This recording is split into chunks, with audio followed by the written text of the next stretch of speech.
Hello दोस्तों, आज हम इस वीडियो में पढ़ेंगे कक्षा 8वीं का जो बोर्ड का एग्ज़ाम इसी वर्ष हुआ था उसी का ये क्वेश्चन है और पेपर 2 है। जैसा कि यहाँ पर दिख रहा होगा, जैक क्लास 8 एग्जामिनेशन 2024 जो इसी वर्ष जो बोर्ड का एग्ज़ाम हुआ था 8वीं बोर्ड का, उसी का एक क्वेश्चन है। इसमें 3 विषय थे, गणित, विज्ञान और तथा सामाजिक विज्ञान। तीनों पेपर जो थे 50-50 नंबर के थे। तो इस वीडियो में हम देखेंगे गणित का 50 क्वेश्चन जो अच्छी तरह से हल करके बताया गया है। तो आप शुरू से अंत तक वीडियो में बने रहिएगा तो ज़रूर आपको लाभ होगा। देखिए, यहाँ पर दिया हुआ है, आपको समान निर्देश दिया गया है, जनरल इंस्ट्रक्शन, तो आपको बढ़िया सबको पढ़ लेना है। यहाँ पर देखिए 50 प्रश्न रहेंगे जिसके लिए 1 घंटा समय मिलेगा। तो इसमें देखिए 150 आपका दिया हुआ है टोटल क्वेश्चन, तो आपको 3 घंटे मिलेंगे। ठीक है, तो इसको बढ़िया से पढ़ लेना है। और इसके अलावा आपको 15 मिनट अतिरिक्त समय मिलता है। यहाँ पर जैसा कि दिया हुआ है, यहाँ पर देख सकते हैं। इस प्रकार से आपको अच्छी तरह से आपको पढ़ लेना है जैसा कि दिख रहा होगा। और यहाँ पर भी देख लीजिएगा कि सभी प्रश्न अनिवार्य हैं। प्रत्येक प्रश्न की अधिमानता 1 अंक की है। गलत उत्तर के लिए कोई अंक नहीं काटा जाएगा, मतलब इसमें नेगेटिव मार्किंग नहीं है। गलत भी हो जाएगा तो उसके लिए अलग से मार्क्स नहीं कटेंगे। OMR उत्तर पत्रक के पृष्ठ 1 पर प्रदत्त सभी निर्देशों को ध्यानपूर्वक पढ़ें तथा उसके अनुसार कार्य करें। तो आपको बढ़िया से पढ़ लेना है।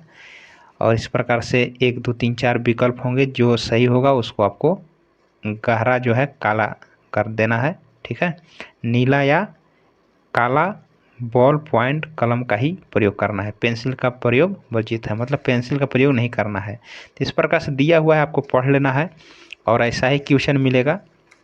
यहाँ पर जैसा कि दिख रहा होगा, यहाँ पर देख लीजिए, रफ कार्य हेतु प्रश्न पुस्तिका के अंत में दिए गए जगह का ही प्रयोग कीजिए। तो अंत में देखिए दिया रहता है ये जगह फेयर के लिए। यहाँ पर जैसा कि दिख रहा होगा, यहाँ पर लास्ट में देखिएगा केवल रफ कार्य के लिए अंत में दिया रहता है, तो उसको आपको प्रयोग करना है।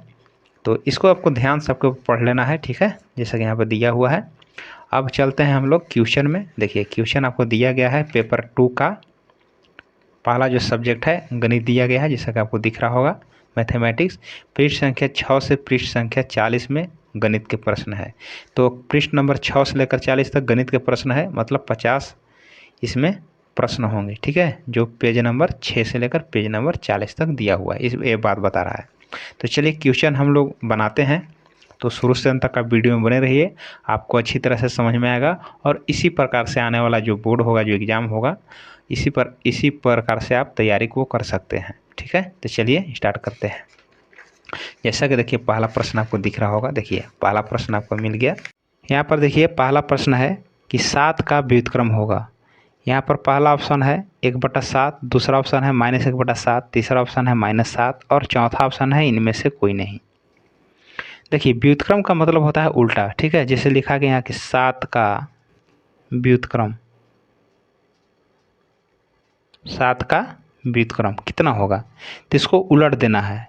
देखिए, कोई भी अंक अगर ऐसा लिखा हुआ रहता है तो इसके नीचे एक छिपा हुआ रहता है। आप ऐसे देखिएगा, कोई भी अंक जैसे 4 लिखा हुआ है तो 4 के नीचे एक छिपा हुआ रहता है, लेकिन नीचे जो हर होता है इसका कोई वैल्यू नहीं होता है। ठीक है ना, तो इस प्रकार से हम 1 2 3 4 लिखते हैं, यानी हर के रूप में आप 1 लिख सकते हैं। यानी कोई भी अंक अगर दिया हुआ है तो उसके नीचे एक छिपा हुआ रहता है, ऐसा आपको समझना है। यहाँ पर देखिए 7 का व्युत्क्रम पूछ रहा है, तो 7 के नीचे कोई अंक नहीं है तो एक छिपा हुआ रहता है ऐसे। ठीक है, तो 7 का व्युत्क्रम क्या होगा, तो व्युत्क्रम का मतलब होता है उल्टा, इसको उलट देना है। तो नीचे वाले अंक को हम ऊपर ले जाएंगे और ऊपर वाले अंक को नीचे, तो हम 7 का जो उल्टा होगा 1/7 होगा। तो यहाँ पर जैसा कि प्रश्न है कि 7 का व्युत्क्रम क्या होगा, तो 7 का व्युत्क्रम क्या होगा, तो इसको हम जैसे उलट दिए, नीचे वाले को ऊपर ऊपर उलट नीचे, यही आपका आंसर बनेगा। 7 का व्युत्क्रम क्या होगा, 1/7 होगा। कभी कभी प्रश्न में देखिए व्युत्क्रम की जगह पर आपको शब्द को चेंज कर देगा। यहाँ पर लिखा है कि 7 का गुणात्मक प्रतिलोम क्या होगा, यानी रहता है कि 7 का गुणात्मक प्रतिलोम क्या होगा, तो एक ही चीज़ होगा। गुणात्मक प्रतिलोम का मतलब ही होता है उल्टा और व्युत्क्रम का मतलब ही होता है उल्टा। ठीक है, तो दोनों शब्द में से कोई दे दे, आपको आंसर ऐसे ही बनाना है। किसी भी अंक को व्युत्क्रम पूछेगा तो आपको उल्टा कर देना है, नीचे वाले को ऊपर, ऊपर वाले को नीचे। और एक चीज़ और समझिए कि ये दोनों का जो गुणनफल होगा हमेशा एक होगा। जैसे 7 का व्युत्क्रम क्या हुआ 1/7, यदि दोनों को गुणा करने पर 1 आ जाएगा तो समझिए कि हम जो बनाए हैं आंसर वो सही है। जैसे देखिए 7 का व्युत्क्रम पूछा तो 7 लिखे और गुना इसको हम गुना कर देंगे, काटेंगे, 7 एकम 7, 7 एकम 7, आंसर क्या आएगा 1। मतलब जो बताए हैं वो बिल्कुल सही है। किसी भी अंक का गुणनफल व्युत्क्रम इस प्रकार से निकाल सकते हैं। जैसे देखिए 3/2 का व्युत्क्रम क्या होगा, व्युत्क्रम क्या होगा, तो व्युत्क्रम का मतलब पता है कि उल्टा कर देना है, नीचे वाले को ऊपर लिख देना है, ऊपर वाले को नीचे लिख देना है, ये व्युत्क्रम हो गया। अभी दोनों को जब गुणनफल करेंगे तो हमेशा एक आएगा। देखिए 3/2 गुने 2/3 किए तो 3 एकम 3, 3 एकम 3, 2 एकम 2, 2 एकम 2, काटने के बाद आंसर क्या आएगा, एक ही आएगा। तो हमेशा देखिए व्युत्क्रम से गुना कीजिएगा तो हमेशा आंसर एक ही आएगा। बात समझ में आ गया होगा। तो 7 का व्युत्क्रम पूछेगा तो क्या होगा 1/7 होगा, उल्टा करेंगे तो किसी भी अंक का व्युत्क्रम पूछेगा तो करना क्या है कि नीचे वाले को ऊपर, ऊपर वाले को नीचे कर देना है। ठीक है, अगला प्रश्न देखते हैं क्वेश्चन नंबर 2। क्वेश्चन नंबर 2 देखते हैं।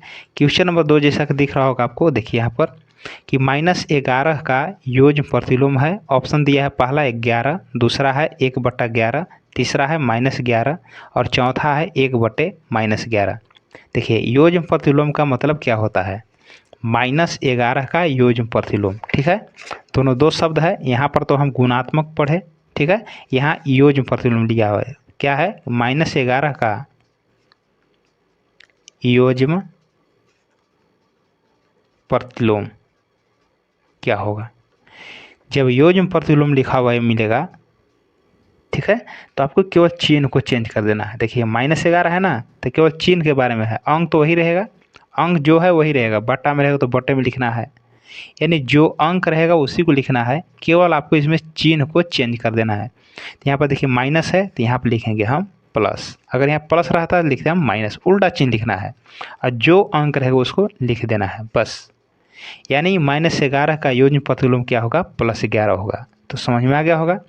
इसका अर्थ क्या होता है कि यदि हम दोनों को जोड़ेंगे तो हमेशा आंसर 0 आएगा। देखिए जोड़ के देखिए -11 और इसको जोड़ लीजिए +11 को।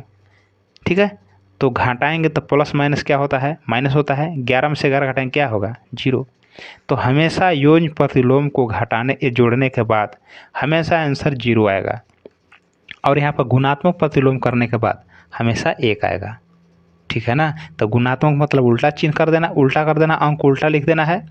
और योज्य प्रतिलोम जब आएगा तो केवल चिन्ह को चेंज करना है। जिससे और बता दे रहे हैं, जिसे -11/5 का योज्य प्रतिलोम क्या होगा, योज्य प्रतिलोम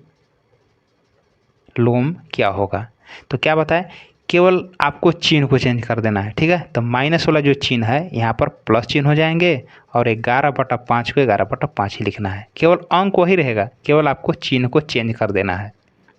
ठीक है ना, तो बात समझ में आ गया होगा।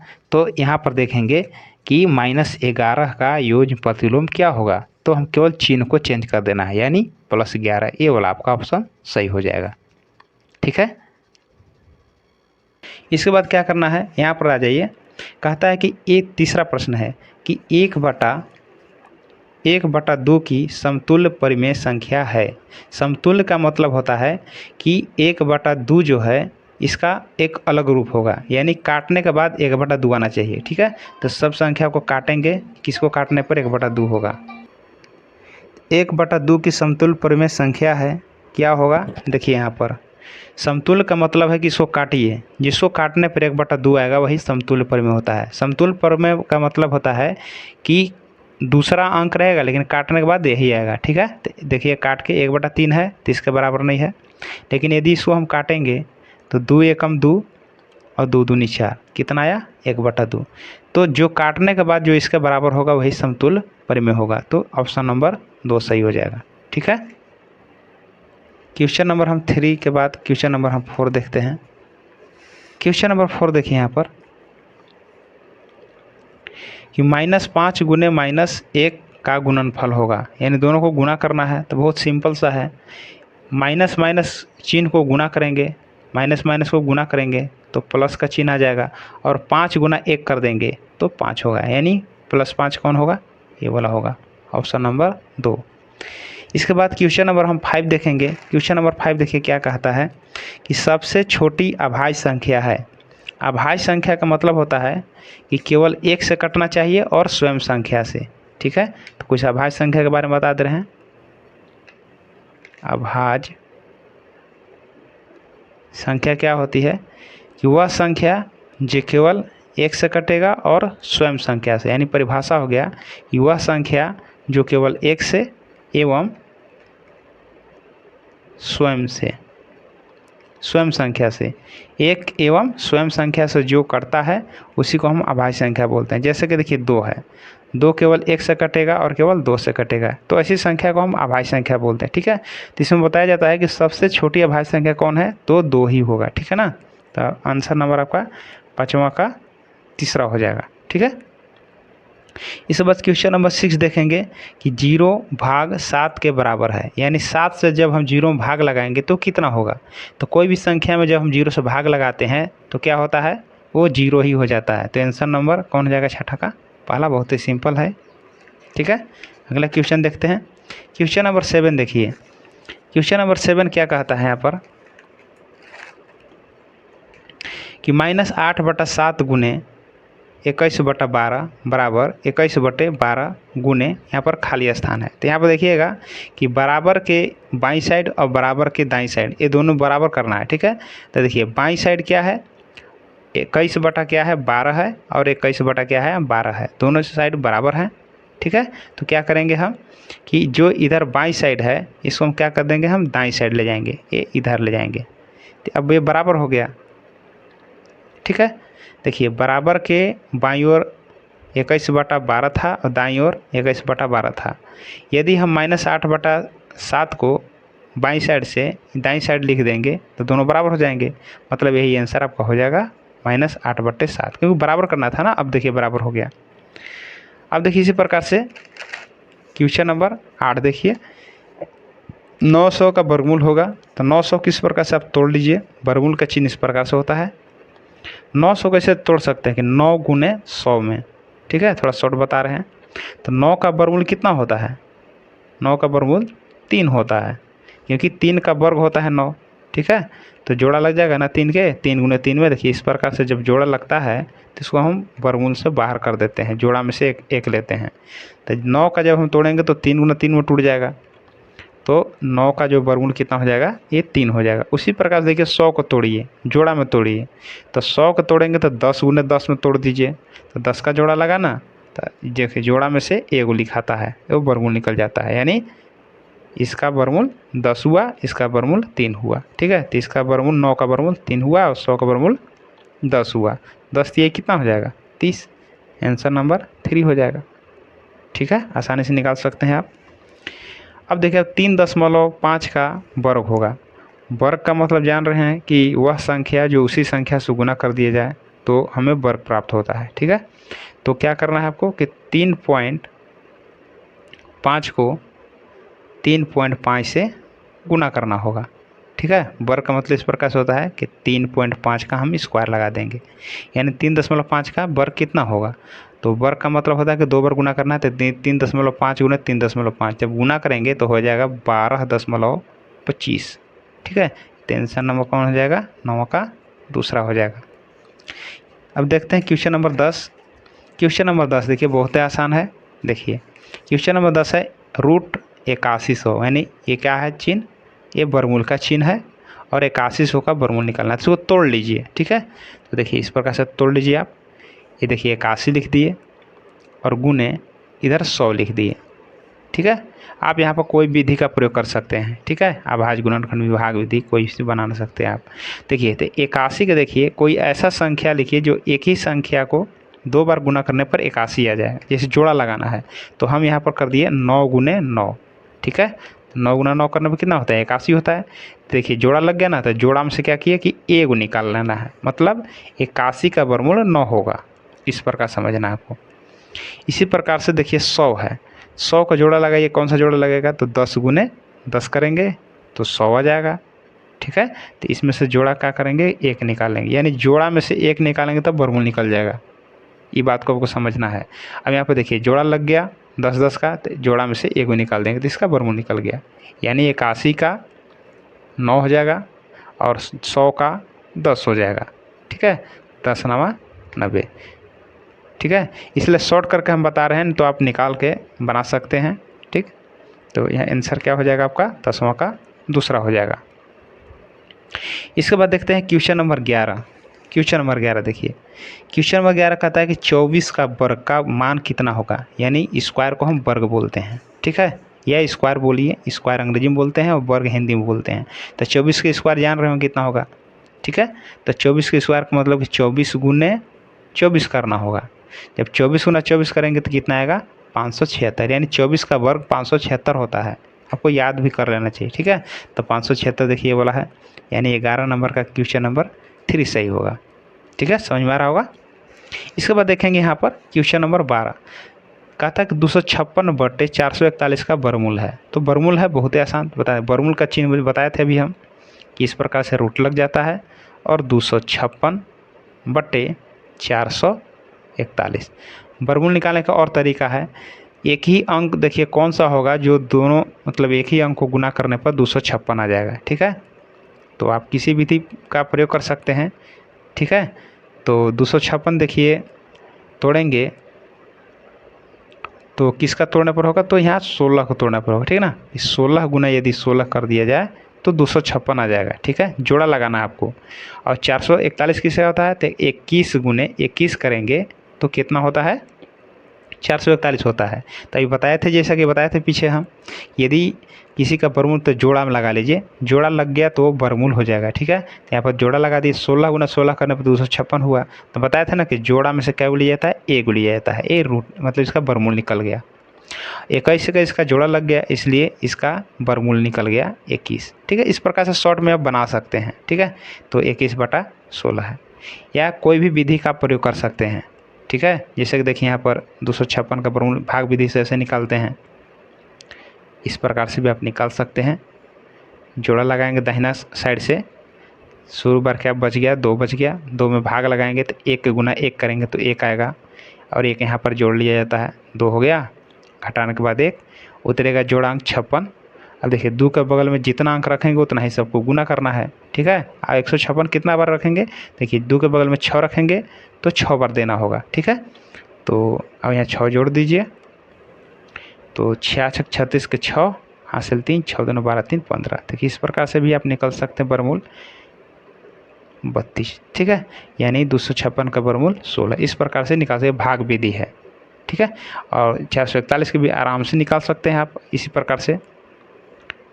यहाँ पर देखिए जोड़ा लगाइए दाहिना साइड से, जोड़ा लगा लिए, यहाँ पर शुरू बार क्या बच गया 4 बच गया, 4 में भाग लगाइए तो 2 दूनी 4, एक ही अंक का प्रयोग करना है। इसका वर्गमूल होता है वर्ग का मतलब वर्ग का पढ़ा होता है, 1 1 1, 2 दूना 4, 3 3 9, 6 6 16, 50 25, 66 36। ठीक है, 2 3 6, 3 4 के बारे से नहीं करना है, जो अंक यहाँ रखना है वही अंक यहाँ रखना है, यानी 2 दूना 4, 3 3 9, 4 4 16, 50 25, इस प्रकार से इसका पढ़ा जाता है। ठीक है, तो 2 दूना हो गया 4 और यहाँ पर 2 जोड़ देना है, यानी एक ही चीज़ को 3 जगह रखना है, 1 2 3 जगह, इसको जोड़ लेना है, इसको घटा लेना, घटाने के बाद कुछ नहीं बचेगा, काट दिए, उतरेगा 41, जोड़ांक है 41।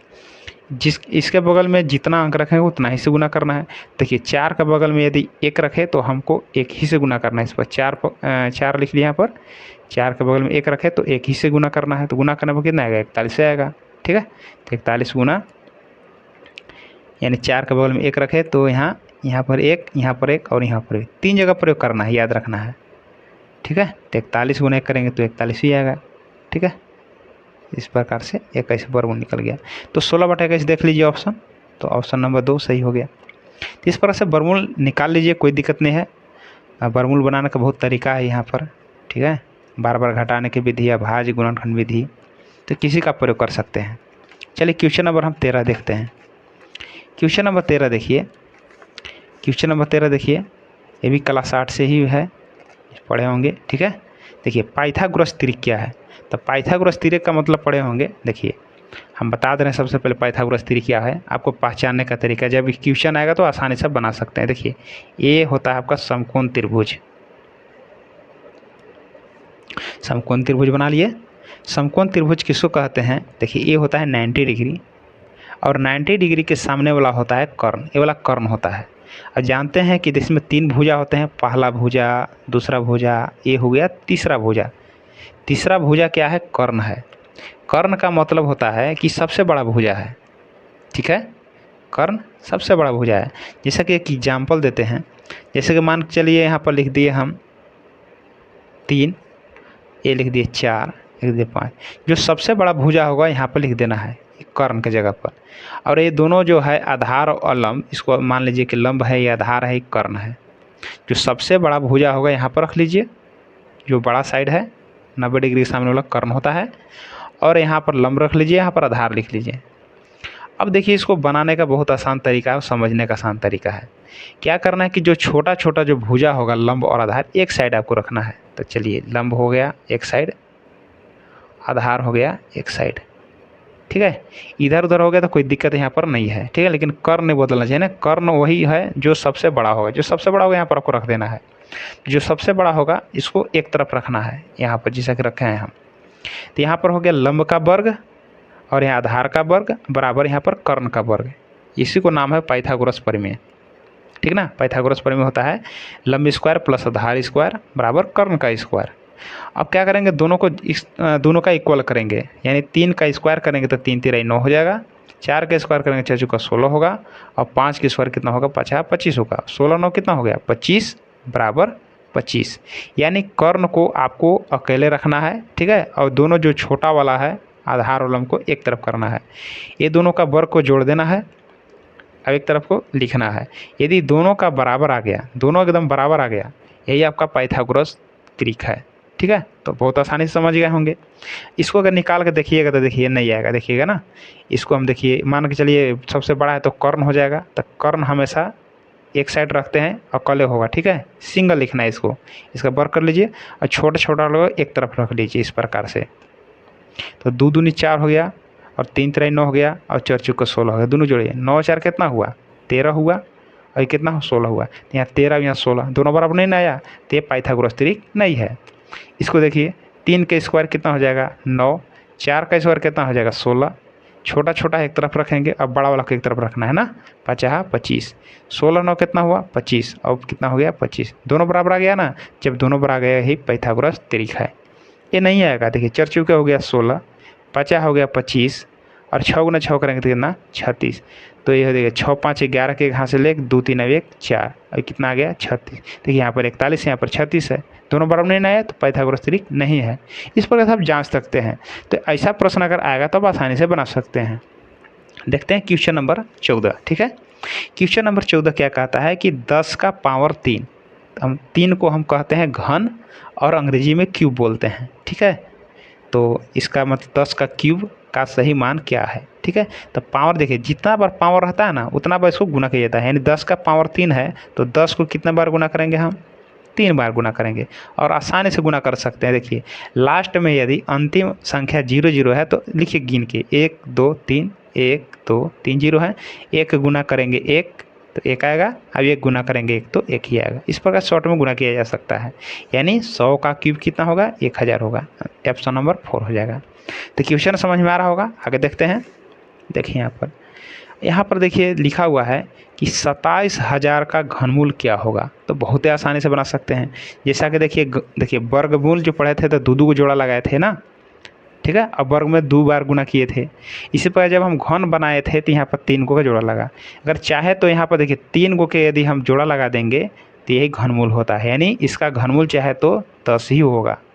ठीक है ना, यदि 10 का घन 1000 है तो 1000 का घनमूल 10 होगा। उल्टा समझना आपको। ठीक है ना, क्या बताए कि 10 का घन यानी 10 गुना 10 गुना 10 3 बार लिखे, तो इसका घन कितना आया? 1000। तो हम कह सकते हैं कि यदि घनमूल निकालना पड़ जाए 1000 का तो 1000 किस प्रकार से तोड़ सकते हैं आप? बराबर बराबर आप अंक को लिखिए। ठीक है ना, एक ही चीज़ को 3 बार, यही एक ही अंक को 3 बार आना चाहिए, उसका जोड़ा में से एगो ले लेना है, यानी 3 गो जोड़ा में से आप एगो ले लीजिएगा, वही आपका घनमूल हो जाएगा। ठीक है, तो चलिए 27,000 का घनमूल क्या होगा, 3 गो जोड़ा आपको लगाना है। देखिए तो बहुत शॉर्ट ही बताते हैं, ठीक है, लंबा नहीं तो वीडियो बन जाएगा। देखिए 27,000 को देखिए बहुत आसानी से हम घन को निकालते हैं। देखिए अंक देखिए 27 है तो लिख देंगे यहाँ पर 27 गुने, और यहाँ पर देखिए कितना जीरो अंतिम में, 3 जीरो है, तो 1 लिखिए और 3 को जीरो बैठा दीजिए। यदि दोनों को गुना करेंगे तो फिर से 27,000 है, यानी ये इन दोनों में कोई अंतर नहीं है। घनमूल जब बनाते हैं तो घनमूल का चिन्ह होता है, यहाँ पर अगर 3 लिख दिए तो घनमूल का चिन्ह हो गया। यदि हम 3 नहीं लिखते तो वर्गमूल का चिन्ह होता है। ठीक है, तो यहाँ पर हमको घनमूल निकालना है, तो हम यहाँ पर घनमूल का चिन्ह लगा दिए।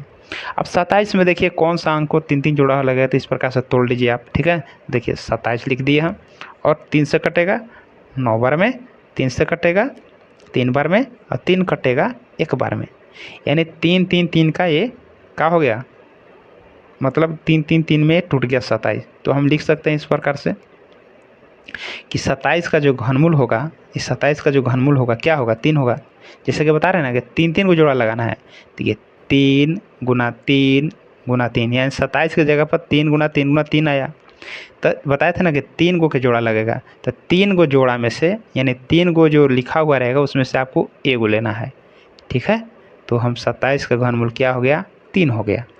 समझ में आ गया होगा। इसी प्रकार से इसको तोड़िए। देखिए 1000 को जैसा कि यहाँ पर बताया था, देखिए 1000 को तोड़ा हुआ है 10 गुना 10 गुना 10, ये 3 को के लग रहा है ना, 3 को के जोड़ा, तो 3 गो में से आपको एगो लेना है। ठीक, तो एगो ले लिए हम, कितना हुआ 10, यानी 10 गुना 30 करेंगे तो 30 हो गया, यानी ऑप्शन नंबर 3 सही होगा। यानी आपको अभाज्य गुणनखंड के रूप में तोड़ना है, 3 को जोड़ा लगाना है, 3 गो के जोड़ा में से एगो बाहर करना है। ठीक है, जैसे कि 27 हो गया, हम 27 को तोड़े तो कितना आया, 3 3 3 उठा, तो 3 को जब जोड़ा लगा तब एगो बाहर कर लिए, यानी कह सकते हैं 27 का घनमूल 3 हो गया। इसी प्रकार से 1000 को हम तोड़े तो यहाँ पर देखिए बताए थे 10 गुना 10 गुना 10 में टूट गया, तो 10 का जोड़ा लगा ना, तो क्या करेंगे 10 बाहर ही आ गया, यानी इसका घनमूल ही 10 आ गया। ठीक है, चाहे तो पूरा अभाज्य गुणनखंड करके आप 3 जोड़ा लगा करके बना सकते हैं। ठीक है, चलिए यदि नहीं आता होगा तो उसका भी वीडियो हम दे देंगे। ठीक है, बहुत आसान भाषा में। अगला देखते हैं क्वेश्चन नंबर 16।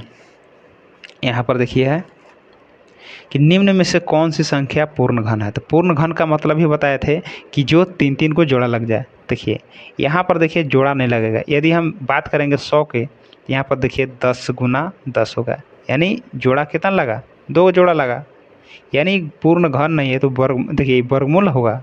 ठीक है, इसका वर्गमूल निकाल सकते हैं, घनमूल नहीं। ठीक है, तो इसको देखिए आसानी से दिख रहा होगा कि देखिए 10 गुने 10 में आप तोड़ सकते हैं, 3 को है ना, तो इस प्रकार से एक घनमूल हो गया। ठीक है, तो इसका आप घनमूल निकाल सकते हैं, यानी पूर्ण घन यही वाला होगा। ठीक है, इसको और तरीके से तोड़ सकते हैं आप, 2 गुना 5 में, 2 गुना 5 में। ठीक है, इसका भी नहीं निकलेगा, इसका भी नहीं, इसका देखिए इसका वर्गमूल, तो वर्गमूल निकलेगा 90। ठीक है, घनमूल नहीं निकलेगा। तो घनमूल, घन का मतलब होता है 3 जोड़ा। ठीक है, यानी 3 जोड़ा अगर पूरा लग जा रहा है वही आपका घन है। ठीक है, यानी 3 जोड़ा लग गया 10 के, इसलिए घन है, पूर्ण घन यही है। तो ऑप्शन नंबर 2 सही हो जाएगा। ठीक है, इसके बाद देखते हैं आगे हम क्वेश्चन नंबर 17। x के पावर 0 डिग्री का संख्यात्मक मान क्या होगा।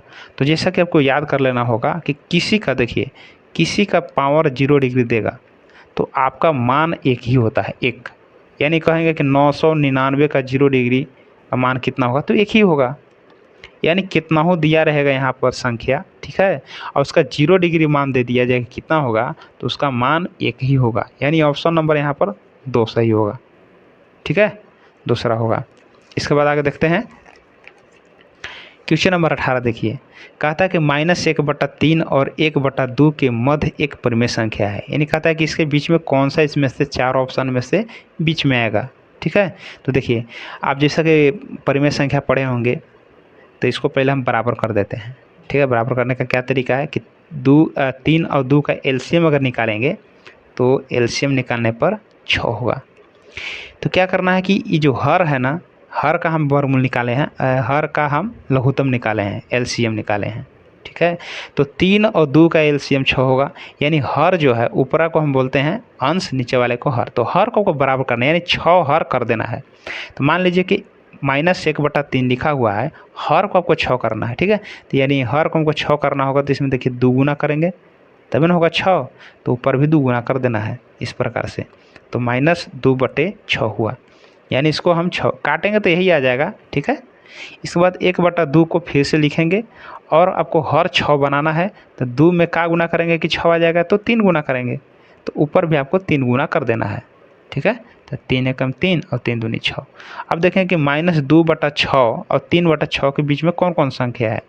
तो इस प्रकार से देखने पर देखिए संख्या आएगा इधर में कि -1/6 आएगा बीच में, फिर आएगा 0 आएगा, फिर 1/6 आएगा, 2/6 आएगा, ठीक है। इस प्रकार से बीच में 3 संख्या आएंगे, -1/6, 0, 1/6 और 2/6, ठीक है। तो -2/6 और 3/6 के बीच में यही 3 संख्या आएंगे। अब देख लीजिए, तो देखिए -1/6 भी आ गया, ये भी सही हो जाएगा, और 0 भी दिया, मतलब 2 दिया है, तो दोनों में से कोई सही होगा, ठीक ना। तो ऐसे आप इसको मार दीजिए, ठीक है। इसको देना नहीं चाहिए था, क्योंकि इसके दोनों बीच में ये दोनों संख्या आ रहे हैं, तो दोनों में से कोई कीजिएगा तो दोनों सही हो जाएगा, ठीक है। अब वहाँ पर कौन सा आंसर लिया है वो जैक वाला जानेंगे, ठीक है। लेकिन इसका आंसर दोनों हो जाएंगे, ये दोनों नहीं होंगे। चलिए आगे देखते हैं, क्वेश्चन नंबर 18 के बाद 19 देखते हैं। क्वेश्चन नंबर 19 देखिए, क्वेश्चन नंबर 19 कहता है कि 7 के घन का इकाई अंक क्या होगा, ठीक है। पूरा घन नहीं पूछ रहा है, केवल इसका इकाई अंक पूछ रहा है। तो घन का मतलब बताए थे कि किसी संख्या को, ठीक है, उसी संख्या को 3 बार लिख दिया जाए तो घन प्राप्त होता है। मान लो कि संख्या 7 है और घन करना है, तो पावर कितना करना होगा, 3 करना होगा। अब इसी संख्या को हमको 3 बार लिखना होगा ऐसे, इसी को हम घन बोलते हैं। 10 का घन कितना होगा, 10 गुना 10 गुना 10 करेंगे। 12 का घन कितना होगा, 12 गुना 12 गुना, यानी 3 बार को लिखना है। तो जब भी आपको घन पूछेगा तो 3 बार को लिख देना है। लेकिन हमें क्या बोला है, इकाई अंक से मतलब हमको है। तो देखिए 7 गुना जब 7 करेंगे तो देखिए कितना होगा, ये 49 होगा, 49 होगा ना। तो इकाई अंक इसको ले लीजिए, ठीक है। तो इकाई अंक क्या है, 9, और यहाँ पर क्या बचा है, 7। तो बचेगा यहाँ पर देखिए 7 और गुने 9, ठीक है। यानी 7 गुने 9 कीजिए, कितना होगा, 63 होगा। कितना होगा, 63 होगा। तो इकाई अंक से हमें मतलब है, तो 3 से मतलब है हमको, ठीक है। इकाई अंक कितना है, 3 है, तो आपका आंसर नंबर 4 हो जाएगा। समझ गए होंगे।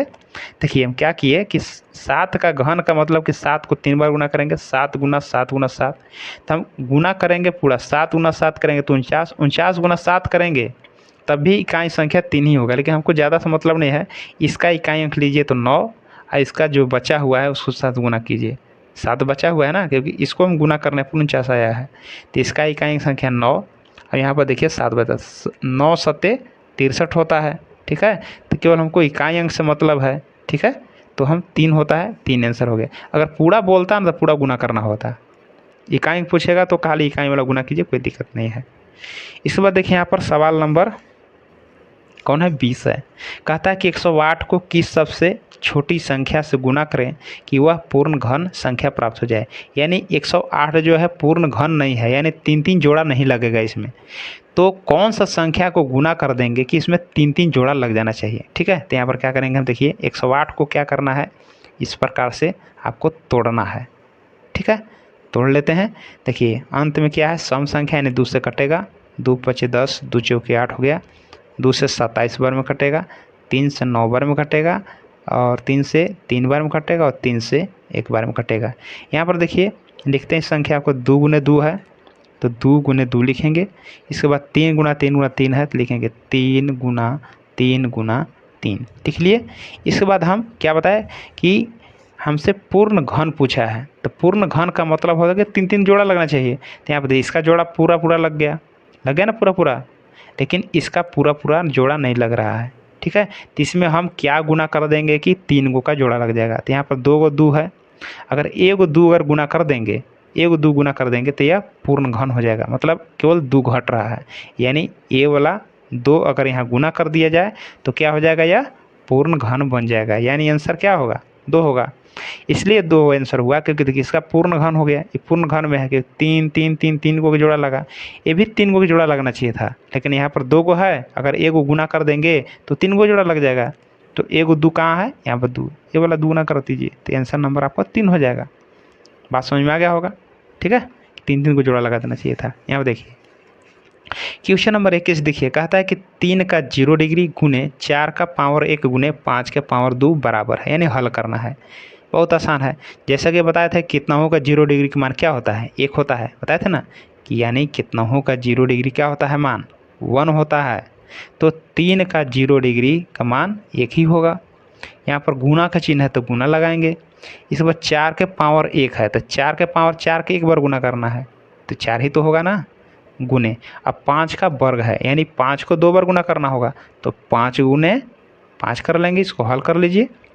3 का 0 डिग्री मान 1 होगा, 4 का पावर 1 का 4 ही होगा। अब 5 के स्क्वायर का मतलब कि 5 गुना 5 होगा, ठीक है। तो 5 25 और 25 जो कि कितना होगा, 100 होगा। ऑप्शन नंबर पहला सही होगा, ठीक है। तो क्वेश्चन आसानी समझ में आ रहा होगा। क्वेश्चन नंबर देखते हैं 22। देखिए क्वेश्चन नंबर 22 देखिए यहाँ पर क्वेश्चन नंबर 22 बहुत ही आसान है। देखिए यदि 2 के पावर x + 3 बराबर 1 है तो x का मान क्या होगा। देखिए आसानी से इसको आप बना सकते हैं। कैसे बनाना है, देखिए जैसा कि क्वेश्चन में दिया हुआ है कि 2 के पावर x + 3 बराबर 1 है। अब करना क्या है कि देखिए बराबर का मतलब होता है कि ए वाला जो इधर जो लिखा है बाईं साइड में 2 के पावर x + 3 और दाहिना साइड 1 लिखा है, मतलब दोनों के दोनों क्या होंगे, बराबर होना चाहिए। तो एक देखिए यहाँ पर कौन सा मान बैठा देंगे x की जगह पर, ठीक है, कि 1 आ जाएगा। तो इसको हल करते हैं। देखिए इसको हम हल करते हैं। 2 के पावर हमको 1 लाना है ना, इसको हल करके हमको 1 लाना है। तो 2 के पावर x + 3 है तो कैसे करेंगे, देखिए 2 लिख दिए, x की जगह पर 4 रखिए। तो अगर यहाँ पर 4 रखेंगे और यहाँ +3 है, यहाँ +3 है तो कितना होगा, 2 और 4 3 कितना हो 7। तो अगर 2 के पावर 7 आ गया तो 1 के बराबर तो आएगा नहीं। तो इसमें से कौन सा मान बैठाएंगे, देखिए 4 भी नहीं होगा। 8 रखेंगे तो 8 और 3 कितना हो जाएगा, 11 हो जाएगा। तो 2 के पावर 11 करेंगे तो 1 से बहुत ज़्यादा हो जाएगा, ये भी आंसर गलत होगा। अगर हम 3 रखेंगे तो देखिए 3 और 3 कितना हो जाएगा, 6 हो जाएगा, यानी 2 के पावर 6 करेंगे तो 1 से बहुत ज़्यादा हो जाएगा, ये भी बराबर नहीं आएगा। ये देखिए ये वाला आंसर होगा। देखिए कैसे होगा, देखिए 2 लिख लिए, x के पावर x के जगह पर क्या रखना है, a - 3 रख लेते हैं हम। इसके बाद +3 है तो यहाँ लिखेंगे +3, ठीक है। इस बार हल कीजिए इसको तो 2 हो गया। अब माइनस और प्लस क्या होता है, घट जाता है, यानी 3 में से 3 घटेगा तो 0 होगा। अभी तुरंत बताए थे कि कितनों का 0 डिग्री का मान क्या होता है, 1 होता है। तो 2 का 0 डिग्री का मान 1 होगा। अब आ गया ना बराबर 1 के बराबर, ठीक है। तो ऑप्शन नंबर कौन हो जाएगा, 4 हो जाएगा। तो इस प्रकार से वो बना कर देखना है, ठीक है, कि कितनों का 0 डिग्री का मान 1 ही होता है। इसके बाद देखते हैं क्वेश्चन नंबर 23। देखिए कहता है कि 51 का स्क्वायर माइनस 49 का स्क्वायर का सही मान है। तो चाहो तो इसको आप बना सकते हो सूत्र पर। कैसे बनेगा, देखिए 51 को आप a बराबर ले लीजिए कि a बराबर चलिए 51 है और इसको हम b बराबर ले लेते हैं 49 है, ठीक है। तो फार्मूला पर बैठा देते हैं कि देखिए अगर हम यहाँ पर a ले लिए यानी 51 को हम a ले लिए तो क्या बन जाएगा, a लिख देते हैं। 51 की जगह पर हम a लिखेंगे ना, क्योंकि a इसको ले लिए तो स्क्वायर है तो स्क्वायर हो जाएगा। माइनस 49 को क्या मान लिए, b, तो लिखेंगे हम b, यहाँ पर स्क्वायर है तो स्क्वायर।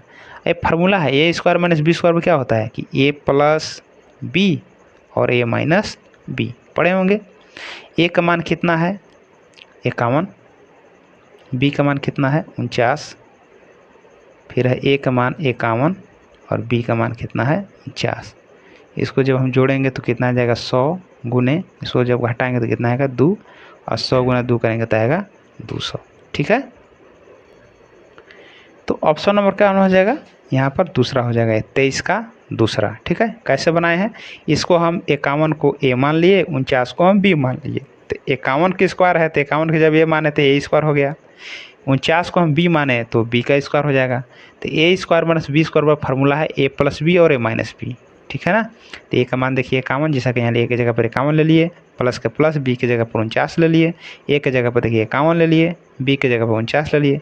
ये जोड़ना है ना, फार्मूला के अनुसार जोड़ना है तो हम जोड़े तो 100 आ गया, घटाना है तो घटाने के अनुसार 2 आ गया, दोनों गुना करें 200। ऐसे बना सकते हैं कि 51 गुना 51 कीजिए, फिर घटाओ 49 गुना 49 कीजिए, दोनों घटा दीजिए तब पर भी आंसर 200 ही आएगा। लेकिन ये आसान भाषा में है तो ऐसे आप बनाइएगा तो और आसान लगेगा। देखते हैं क्वेश्चन नंबर आगे। क्वेश्चन नंबर 24 देखिए। क्वेश्चन नंबर 24 का आता है कि 2x² - x + 1 का बीजीय व्यंजक है। तो बीजीय व्यंजक हम लोग पढ़े हैं, ठीक है। जैसे कि बीच में अगर प्लस माइनस आ जाता है तो उसको हम अलग अलग गिनते हैं, देखिए, ठीक है। देखिए यदि बीच में माइनस है तो ये देखिए अलग है, ये वाला अलग है, ये वाला अलग है, मतलब 1 2 3। तो जब 3 पद रहेंगे तो इसको हम बोलते हैं त्रिपदी। क्या बोलते हैं? त्रिपदी। तो आंसर नंबर 3 हो जाएगा। यदि केवल सिंगल होता तो एक पदी लेते हैं, 2 को रहता तो द्विपदी। यानी बीच में यदि प्लस माइनस हो तो उसको अलग अलग पढ़ा जाता है। बीच में माइनस आ गया तो अलग अलग हो गया, बीच में प्लस हो गया तो अलग अलग हो गया, तो 1 2 3 यानी त्रिपदी। ठीक है, तो बहुत ही आसान था। क्वेश्चन नंबर देखते हैं 25। क्वेश्चन नंबर 25 देखिए, क्वेश्चन नंबर 25 आपका अलजेब्रा है। देखिए कहता है कि 8m² plus 3n² plus one minus कोष्ट में है -3m² माइनस n² माइनस 4 बराबर है। यानी हल करने पर क्या आएगा? तो चलिए इसको हम हल करते हैं। ठीक है, देखिए यहाँ पर हल करते हैं, लिखते हैं बराबर 8m²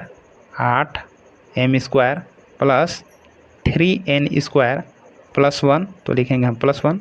देखिए माइनस दिया है, कोष्ट के बाहर है, ठीक है, यानी कोष्ट दिया हुआ तो माइनस से आपको तीनों में गुना करना होगा।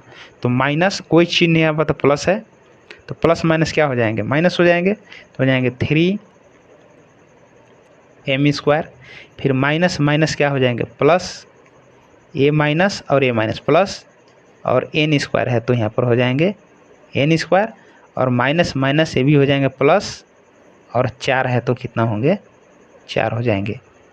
तो जब इसको हम कोष्ट को तोड़े तो इस प्रकार से लिखा गया, लिखेंगे बराबर m² यहाँ है, m² यहाँ, तो m² एक जाति है, तो इसमें क्या करेंगे? यहाँ पर प्लस चिन्ह है, यहाँ पर माइनस चिन्ह है, तो प्लस माइनस घट जाएंगे, तो 8 में से 3 घटाएंगे तो क्या आएगा? 5m² है तो m², यानी 8m² में से 3m² घटाएंगे तो होगा 5m² प्लस में, क्योंकि बड़ा का चिन्ह लग जाएगा। n² यहाँ भी है, n² दोनों में प्लस है, तो प्लस प्लस प्लस होते हैं, ठीक है। और 3 और कुछ नहीं है तो इसमें एक अंक छिपा हुआ है, तो 1 और 3 कितना हो जाएंगे? 4 n²। अब प्लस में 4 है और प्लस में 1 है, तो प्लस प्लस फिर से जोड़ देंगे, 4 में कितना हो जाएंगे? 5। तो आपको ये ऑप्शन देखना है कहाँ है, तो 5m² प्लस 4n² प्लस 5, यही ऑप्शन है, ऑप्शन नंबर 2 सही हो जाएंगे। क्वेश्चन नंबर 26 देखते हैं। क्वेश्चन नंबर 26 क्या कहता है कि यदि l बराबर 2 और m बराबर 3 तो इतना का मान क्या होगा? यानी l² प्लस m² का मान क्या होगा? तो बहुत आसान ऐसा बना सकते हैं, बराबर लिख लेते हैं। l की जगह पर आपको बैठाना है 2, लिख देंगे 2, इस पर स्क्वायर है तो स्क्वायर लगा लेंगे, प्लस m की जगह पर क्या लगाना है? 3, तो लिख लेंगे 3, इस पर स्क्वायर है तो स्क्वायर बैठा लेंगे। अब हल करेंगे, 2 का स्क्वायर 2 दूना 4 हो जाएगा, 3 का स्क्वायर तो 3 गुना 3 करेंगे तो 9 हो जाएगा, और 9 4 कितना हो जाएंगे? 13। ऑप्शन नंबर कौन सा हो जाएगा? पहला। ठीक है, बहुत ही आसान था। इसके बाद देखते हैं क्वेश्चन नंबर 27।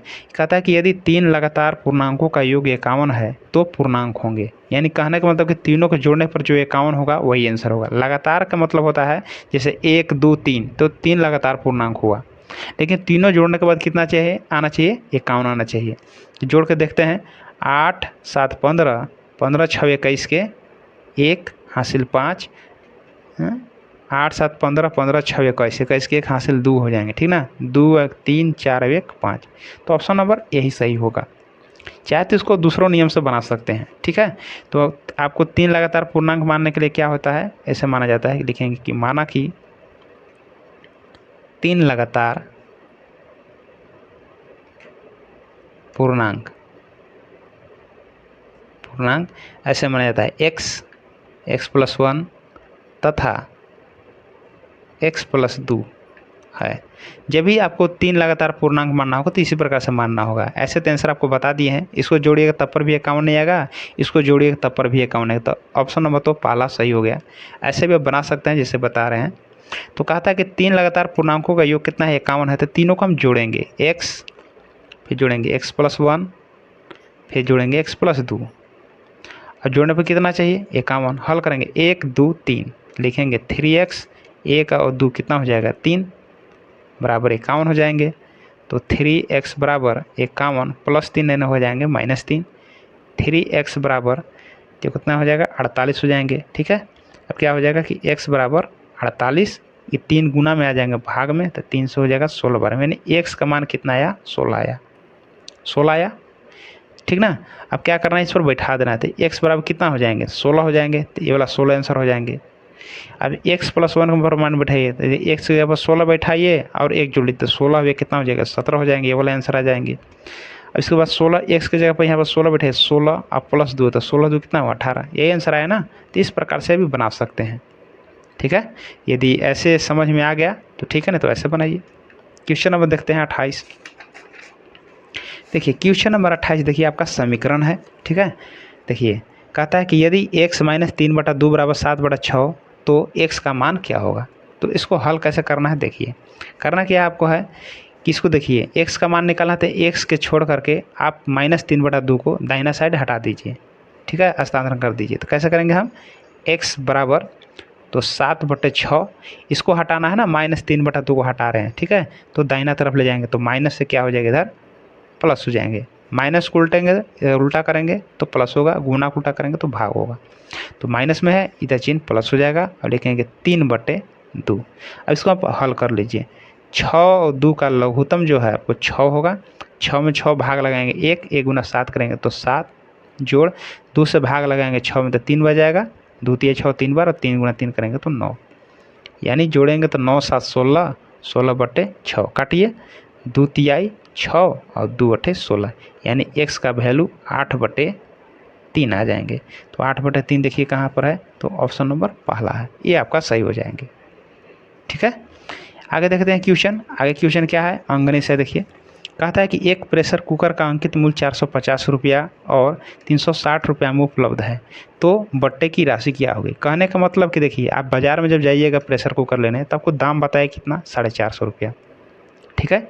लेकिन क्या कह रहा है कि आपको देने के लिए तैयार हो गया 360 रुपया में।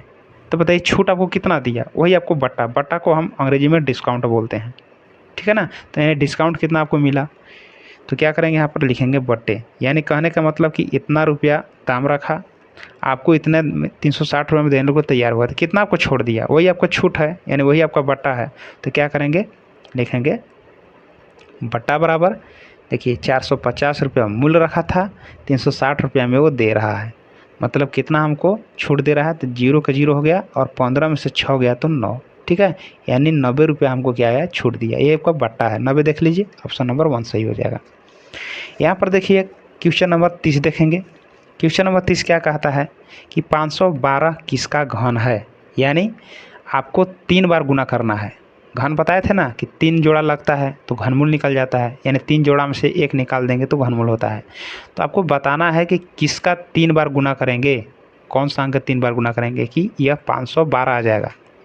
2 तरीक़ा से बना सकते हैं इसको, चाहो तो 512 को आप तोड़ करके 3 को जोड़ा निकाल के बना सकते हैं, या ऐसे ही बना सकते हैं कि देखिए 4 का ही घन कीजिए, 4 का जब घन करेंगे इस प्रकार से तो 3 बार गुना करना होगा ऐसे। तो 4 चौके 16 हुआ और 16 चौके 64, यानी 512 तो नहीं आया, तो ऑप्शन नंबर ए तो पहला जो है गलत हो जाएगा। 5 को 3 बार गुना कीजिए, 5 का घन बनाइए आप, 5 गुने 5 गुने 5 तो कितना होगा, 5 25, 25 25 125। तो भाई 5 का घन तो 125 होता है, 512 नहीं होता है, यानी ऑप्शन नंबर दूसरा भी गलत हो जाएगा, ठीक है। अब इसी प्रकार से 6 का घन देखिए, तो 6 का घन करने पर 6 गुने 6 गुने 6 करेंगे, तो 6 36, तो 36 गुना 6 कर लेते हैं, 6 36 हासिल 3, 36 18 3 का 216 होगा, यानी 6 का घन 216, यानी 512 तो नहीं आया, तो ऑप्शन नंबर 4 तो ऑटोमेटिक सही हो जाएगा, ठीक है। यानी 8 का जब घन करेंगे इस प्रकार से तो 8 गुने 8 गुने 8, ठीक है, गुना करेंगे तो 512 होगा, यानी 8 का घन कितना होता है 512, यानी 512 का घनमूल 8 ही होगा, यानी 8 का घन 512 होगा, यही आपका सही हो जाएगा। और बनाने का तरीका है, आप ऐसे ही बना सकते हैं 512 को, ये 512 लिख लीजिए, ऐसे तोड़िए और 3 को जोड़ा लगाइए, 2 दूना 4, 2 5 10, 2 6 12, 2 एकम 2 2 4 2 8 16, 2 6 12 2 चौके 8, 32 दूना 64 हो जाएगा, 2 से 16 बार में, 2 से 8 बार में, 2 से 4 बार में, 2 से 2 बार में और 2 से 1 बार में। देखिए आप जोड़ा लगाइए, देखिए 3 को जोड़ा लगा तो आप एगो लिख लीजिए 2, यहाँ पर देखिए 3 को जोड़ा लगा ये वाला, इसमें से एक 2 ले लीजिए, देखिए 3 को जोड़ा में से आपको एगो लेना है, यही आपका घनमूल है। ये 3 को में से जोड़ा में से एगो ले लिए, ठीक है। अब यहाँ पर देखिए 3 को जोड़ा लग रहा है, 2 2 को लग रहा है ना, तो इसमें से आप एगो ले लीजिए, 2 दूना 4 दूना कितना हुआ 8, यानी इसका घनमूल कितना हुआ 8 होगा। तो आप कैसे निकाल सकते, देखिए 8 है ना, तो आप ऐसे भी निकाल सकते हैं। तो दोनों तरीका बताया गया है, ऑप्शन से बताया गया है, ऐसे ही बना सकते हैं। ठीक है, क्वेश्चन नंबर देखिए 31। क्वेश्चन नंबर 31 देखिए, कहता है किसी त्रिभुज में अधिक से अधिक न्यूनकोण हो सकते हैं। न्यूनकोण का मतलब देखिए 3 प्रकार का त्रिभुज आप पढ़े हैं ना। ठीक है, तो देखिए कैसा त्रिभुज बनाइएगा, तो एक देखिए समकोण त्रिभुज होता है, समबाहु त्रिभुज, समकोण नहीं समबाहु। समबाहु त्रिभुज में तीनों भुजा बराबर होते हैं और तीनों कोण भी बराबर होते हैं। इसका तीनों जो कोण होते हैं 60 60 60 होते हैं, 60 है भी 60 है भी 60 है, और 90 डिग्री से तीनों कम है। ठीक है, तो समबाहु त्रिभुज हो गया। समबाहु त्रिभुज में क्या होता है कि तीनों भुजा बराबर होते हैं और तीनों कोण भी बराबर होते हैं। तो इसमें तीनों भुजा जो होता है, तीनों कोण जो होते हैं 60 60 डिग्री का होते हैं। ठीक है, और तीनों के जोड़ने पर 180 होगा, क्योंकि कैसा त्रिभुज बनाइए अंदर का कोण जोड़ने पर 180 आता है। तो ये भी देखिए न्यून कोण न्यून कोण न्यून कोण, यानी कितने न्यून कोण हैं 3 हो सकते हैं। ठीक ना, यानी एक त्रिभुज में अधिक से अधिक न्यून कोण 3 हो सकते हैं, 3 से ज़्यादा नहीं। ठीक ना, 3 से ज़्यादा कोण होता भी नहीं है। ठीक है, इस प्रकार से 31 का पहला क्वेश्चन आंसर से पहला ऑप्शन सही हो जाएगा। इस बार देखते हैं निम्न में किसके विकर्ण बराबर होते हैं। विकर्ण का बात बोलते हैं। विकर्ण क्या होता है, जिसे मान के चलिए कि ये वर्ग हो गया, ये वर्ग हो गया। तो वर्ग किसको कहते हैं, जिसका चारों भुजा आपस में बिल्कुल बराबर होना चाहिए। ठीक है, उसी को हम बोलते हैं वर्ग। ठीक है, अब वर्ग का देखिए विकर्ण, देखिए वाला इसको विकर्ण बोलते हैं। जिसको हम बोलते हैं ना कोना कोनी मिला देना, तो कोना कोनी जो मिलाते हैं उसी को हम विकर्ण बोलते हैं। एक विकर्ण हो गया, एक विकर्ण इधर से हो गया। देखिए, तो वर्ग का जब चारों भुजा बराबर है तो इसका विकर्ण भी बराबर होते हैं। कहता है कि निम्न में किसके विकर्ण बराबर होते हैं, तो समांतर चतुर्भुज का विकर्ण बराबर। समांतर चतुर्भुज इस प्रकार से होता है, देखिए ये थोड़ा तिरछा होता है, ये देखिए इसका जब विकर्ण आप खींचिएगा ना, तो देखिए ये देखिए लंबा हो गया, अब ये वाला छोटा हो गया, तो विकर्ण थोड़ी ना बराबर होगा, इसलिए ऑप्शन ही गलत हो जाता है। समचतुर्भुज इसी प्रकार से होता है, ये सब बराबर होता है, इसका भुजा बराबर होता है लेकिन कोण बराबर नहीं होते हैं। देखिए ये वाला बड़ा हो जाएंगे, अब ये छोटा हो जाएंगे, इसलिए ऑप्शन नंबर ए भी गलत होगा। समलम जानते हैं कैसे होता है, समलम इस प्रकार से होता है, इस प्रकार से बना देंगे, समलम चतुर्भुज हो गया। अब देखिए इसका अगर हम खींचेंगे, थोड़ा बड़ा छोटा भी होता है ये वाला। ठीक है, ये वाला आपका बड़ा छोटा ही हो जाता है, तो ऐसे खींचेंगे तो इसका भी बराबर नहीं आएगा। ठीक है, तो ऑप्शन नंबर 4 ही सही होगा। ठीक है, इसका बराबर होता है विकर्ण। चलिए आगे देखते हैं क्वेश्चन नंबर 33। देखिए कहता है कि नीचे दी गई आकृति में x का मान ज्ञात कीजिए। जैसा कि आकृति आपको दिख रहा होगा, तो ये फार्मूला पर भी बना सकते हैं। जैसा कि आप बताए थे कि त्रिभुज का अंदर का कोण, यानी त्रिभुज के अंदर में जब जोड़ने पर 180 डिग्री आता है। आप इस रूल से भी बना सकते हैं, या एक फार्मूला है इसमें कि अंतः सम्मुख कोणों का योग बराबर बाह्य कोण, यानी अंतः जो अभिमुख कोण है, देखिए अंदर का जो अभिमुख कोण है ना 45 और 55, ये दोनों को जोड़ने पर बाह्य कोण के बराबर होता है। यानी ये दोनों को जोड़ देंगे तो बाहरी कोण जितना है ना इसका बराबर हो जाएगा। तो ऐसे भी हम ज्ञात कर सकते हैं कि दोनों को जोड़िए और इसके बराबर हो जाएगा। ठीक है, तो चलिए एक्स का दोनों जोड़ दीजिए, 5 5 10 का 0 हो जाएगा, अब 5 4 10 यानी 100 डिग्री आएगा। ये आंसर आपका ऑप्शन नंबर 4 हो जाएगा। ठीक है, क्या इसका फार्मूला है, देखिए अभिमुख है ना, ये भ है, अभिमुख कोणों का योग बराबर बाह्य कोण। बाह्य कोण के बराबर, बाह्य का मतलब बाहरी हुआ, अभिमुख अंतः कोण होना चाहिए था। ठीक ना, अभिमुख अंतः कोणों का योग, तो अभिमुख अंतः कोणों का योग कौन हो जाएगा, ये वाला, यानी 45 डिग्री और 55 डिग्री। अब बाह्य कोण कौन है, x है, यानी दोनों को जोड़ेंगे तो 100 होगा और x, ये देखिए x का मान 100 आ जाता है।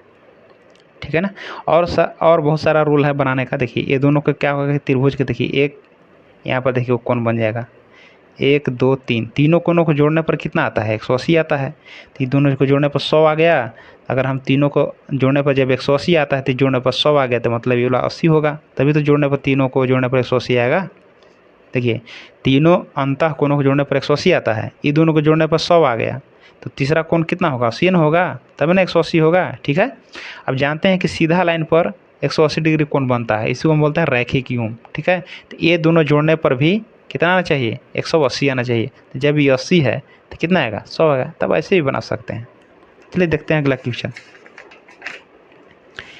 क्वेश्चन नंबर 34 देखिए।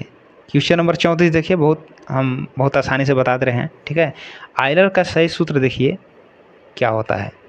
देखिए जैसा कि पढ़े होंगे, जैसे कि एक बक्सा देखें, बक्सा। ठीक है, तो बक्सा का आप उदाहरण आराम से ले सकते हैं।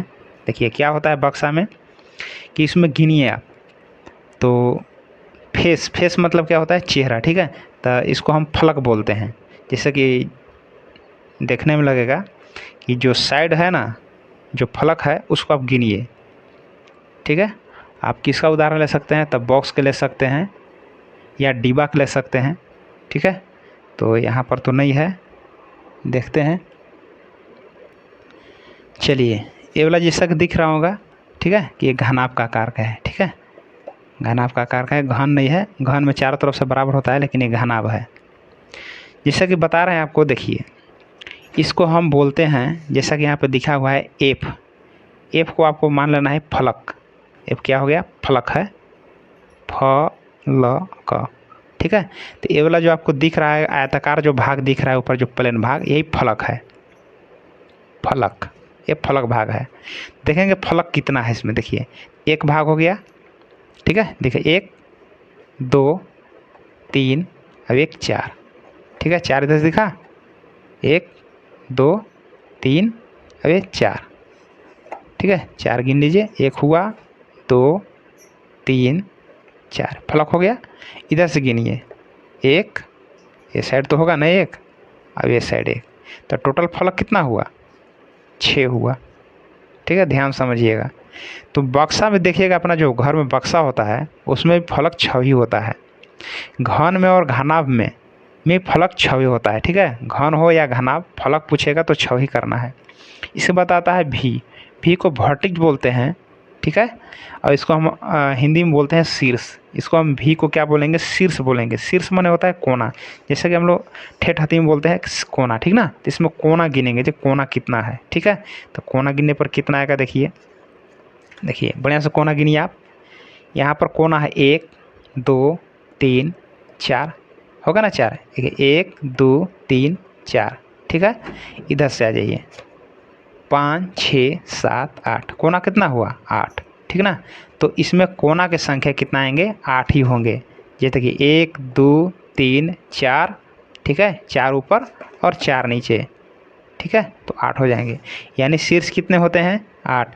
यानी एक बक्सा में भी कोना गिनिएगा तो आपको 8 ही आएगा। ठीक है, घनाभ का सब एक ही आकार होता है, घन का घनाभ का 8 ही आएगा। ई का मतलब होता है एज। ठीक है, एज का मतलब होता है किनारा, जिसे हम लोग किनारा कहते हैं, किनारा। इसमें किनारा खोजेंगे कितना है, ध्यान देखिए किनारा को। किनारा देखिए ऊपर वाला कोर होता है, देखिए ये वाला कोर हो गया 1 2, फिर देखिए 3, ये वाला हो गया 4। ऊपर वाला साइड में 4 हो गया, तो नीचे वाला साइड में भी 4 होगा ना। जैसे देखिए डिब्बा के जब ऊपर वाला भाग में आपका 4 हो गया, 1 2 3 वाला 4 हो गया, तो नीचे भी 1 2 3 4 हो गया, तो 4 दूने कितना हुआ, 8। अब ऊपर देखिए 8, अब देखिए ये वाला तो नहीं गिने है ना, 8 ये वाला नहीं गिने हैं, ये वाला तो गिना गया ऊपर वाला में और नीचे वाला में। ठीक है, लेकिन ये वाला नहीं गिनाया है, तो 8 के बाद हो गया 9, और ये वाला देखिए 9 1 10, तो इधर भी होगा 10, अब 1 11, अब 1 12, तो किनारा कितना हो जाएंगे इसमें, 12 हो जाएंगे। यहाँ तो समझ में आ गया बढ़िया से। तो आप बढ़िया से घन या घनाभ को समझने के लिए आप डिब्बा का प्रयोग कर सकते हैं। यानी चरखुट डिब्बा होगा, यानी चारों तरफ से बराबर होगा तो घन हो जाएगा। ठीक है, और इस प्रकार से आयताकार होगा तो क्या हो जाएंगे, घनाभ हो जाएंगे। तो इसके लिए आप बढ़िया से आयलर सूत्र आप समझ सकते हैं। देखिए इस बात क्या करना है, देखिए आयलर सूत्र बनता कैसे, इसको बराबर करना है। तो करना क्या है आपको, कि लिखना है आपको बराबर। ठीक है, तो 12 इधर लिख दिए, जो बड़ा वाला है सबसे बड़ा, इसको दाहिना साइड लिखें। जो छोटा छोटा 6 8 इधर, छोटा छोटा इधर लिखेंगे, 6 और 8 इधर। अब दोनों देखिए 8 6 कितना होता है, 14, ये कितना है, 12। हम इसमें कितना जोड़ देंगे कि 14 हो जाएगा, तो 2, यानी 6 और 8। देखिए 6 और 8 जो छोटा छोटा है एकदम एक तरफ रखे, और बड़ा वाला जो है एक तरफ रखे। ठीक है, तो 8 6 तो 14 हो गया ना। और 12 में कितना जोड़ेंगे 14 आएगा, तो 12 में 2 जोड़ देंगे, अपना मन से 2 कर दिए बराबर करने के लिए। अब ध्यान से समझिएगा, 6 जो था क्या था, फलक था, फलक को हम एफ बोलेंगे, एफ हो गया। और 8 क्या था, शीर्ष, शीर्ष को हम भी बोलेंगे तो प्लस लिख देंगे भी, बराबर 12 क्या था, किनारा, किनारा को क्या बोलेंगे ई, और प्लस हो जाएगा 2। यही आपका आयलर फार्मूला है। क्या है, आयलर फार्मूला है। चाहो तब इसको इधर उधर कर सकते हैं। अब इधर उधर करके देखिए इसमें से कौन सा ऑप्शन सही होगा। देखिए एफ प्लस भी सही है, अब प्लस में दाहिना तरफ ई है, अब बाईं साइड लाएंगे तो माइनस ई इधर हो जाएगा, अब बच जाएगा बराबर 2 उधर, तो ऑप्शन नंबर पहला सही होगा। ठीक है, इससे संबंधित और प्रश्न है तो ध्यान समझिएगा। क्या बताए थे कि घनाभ पूछे गए घन, तो किनारा कितना हो जाएंगे, सो कोर गिन लेना, कोर को किनारा बोलते हैं, अंग्रेजी में एज बोलते हैं, तो 12 होंगे। शीर्ष पूछेगा तो कोना गिन लेना है, ठीक है, तो 8 हो जाएंगे। और फलक पूछेगा तो ऊपर वाला जो सीधा मतलब क्या प्लेन जो भाग होगा उसको हम फलक बोलते हैं, वो 6 भाग होंगे। तो फलक 6, शीर्ष हो जाएंगे 8, किनारा हो जाएंगे 12। ठीक है, तो इस प्रकार से आपको समझ में आ गया होगा। अब बक्सा भी, घर में बक्सा होगा, बक्सा को गिन लीजिए जिससे, ठीक ना, बक्सा या डिब्बा एक ही चीज़ है। आगे बढ़ते हैं क्वेश्चन नंबर 35 पर। आ गया क्वेश्चन, देखिए आगे क्वेश्चन नंबर 35 फिर से आगे देखिए कि एक घनाभ में कितने किनारे होते हैं। तो बताए थे ना कि घनाभ जो होता है, डिब्बा को ले लीजिए उदाहरण, तो अभी बताए थे कि डिब्बा में कितने किनारे होते हैं, तो बता सकते हैं बिल्कुल कितने किनारे होते हैं, तो 12 होते हैं। तो ऑप्शन नंबर क्या हो जाएंगे, 2 हो जाएंगे। ठीक है, आगे देखते हैं। ये बोलता है कि एक घन के शीर्षों की संख्या क्या होती है। बताया था कि घन या घनाभ, ठीक है, तो उदाहरण के समझने के लिए आप आसानी से इससे भी समझ सकते हैं। यदि ये चरखुट होता, चारों तरफ से बराबर होता, तो ये घन का आकार का हो जाता, लेकिन ये क्या है, घनाभ का आकार का है। यहाँ पर पूछ रहा है कि घन के शीर्षों की संख्या क्या होगी, तो शीर्ष सबका बराबर होता है। घन या घनाभ का शीर्ष, फलक और किनारा बिल्कुल बराबर होते हैं। तो जो इसका किनारा होंगे वही घन का होंगे, जो इसका फलक होंगे वो घन का होंगे। ठीक है ना, तो कहता है कि घन के शीर्षों की संख्या होती है, तो घनाभ का शीर्ष संख्या कितना बताए थे, 8 बताए थे, तो इसका भी 8 ही होंगे। ऑप्शन नंबर 2 सही होगा। ठीक है, तो इससे आपको प्रश्न आएंगे, अगर अच्छी तरह से समझ लिए होंगे तो प्रश्न आपको 2 नंबर कहीं नहीं जाएगा। आगे बढ़ते हैं क्वेश्चन नंबर, आप देखिए 37। क्वेश्चन नंबर 37 देखिए, कहता है यहाँ पर कि निम्न में बेलन का आयतन कौन सा होगा यदि उसकी ऊंचाई 2h तथा आधार त्रिज्या r हो। यानी आप जानते हैं कि बेलन कैसे होता है। देखिए बेलन इस प्रकार से होता है, इस प्रकार से बेलन छाप लिए,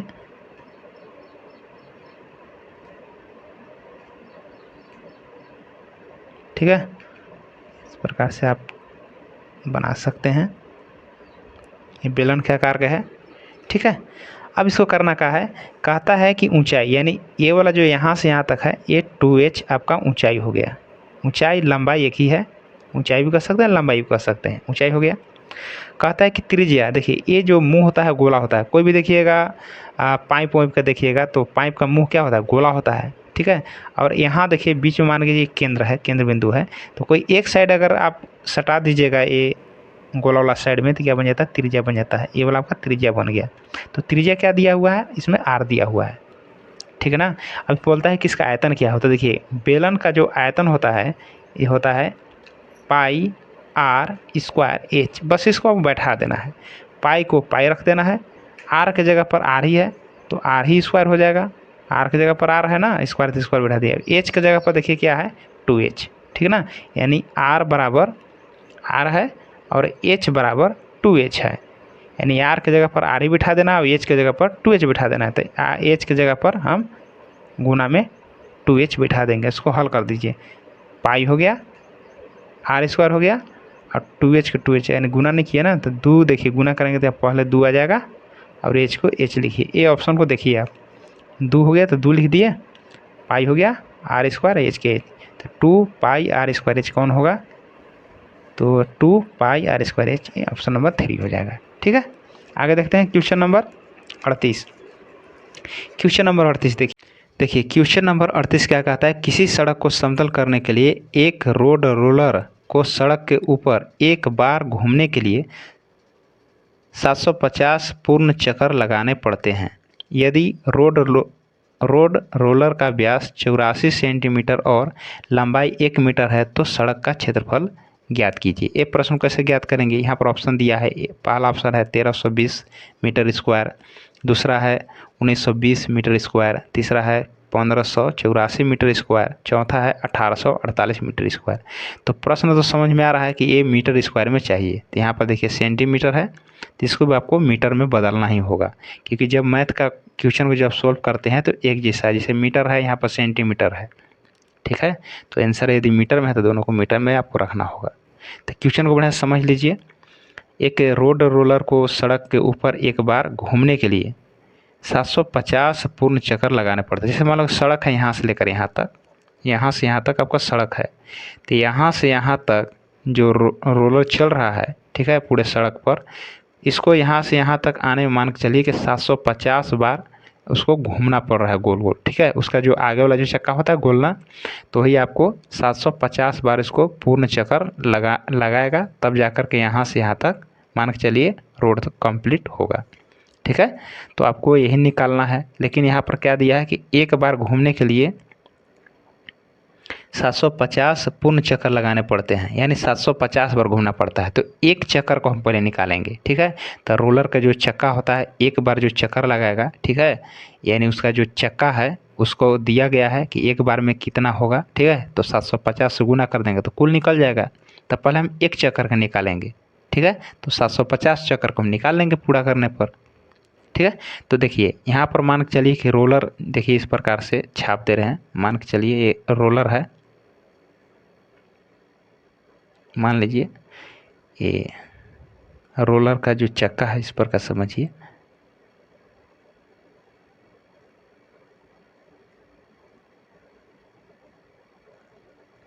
ठीक है। ये पूरा गोल है, तो इसको घूमने में एक चक्कर में कितना लगेगा, ठीक है। तो यहाँ पर देखिए ये व्यास दिया हुआ है, रोलर का व्यास दिया हुआ है। तो देखिए ये वाला जो मुंह का जो पोर्शन होता है, ये वाला दोनों ये गोला होता है, गोला होता है, ये वाला ये भी गोला है, ये भी गोला है। तो इस प्रकार समझना कि जैसे ये देखिए गोला है, तो व्यास का मतलब होता है कि यहाँ से लेकर यहाँ, यानी केंद्र से होते हुए इसका पूरा जो है यहाँ से लेकर यहाँ तक पूरा जो है इसको व्यास बोलेंगे, ठीक है, ठीक है। तो व्यास कितना दिया हुआ है यहाँ पर लिख लेते हैं।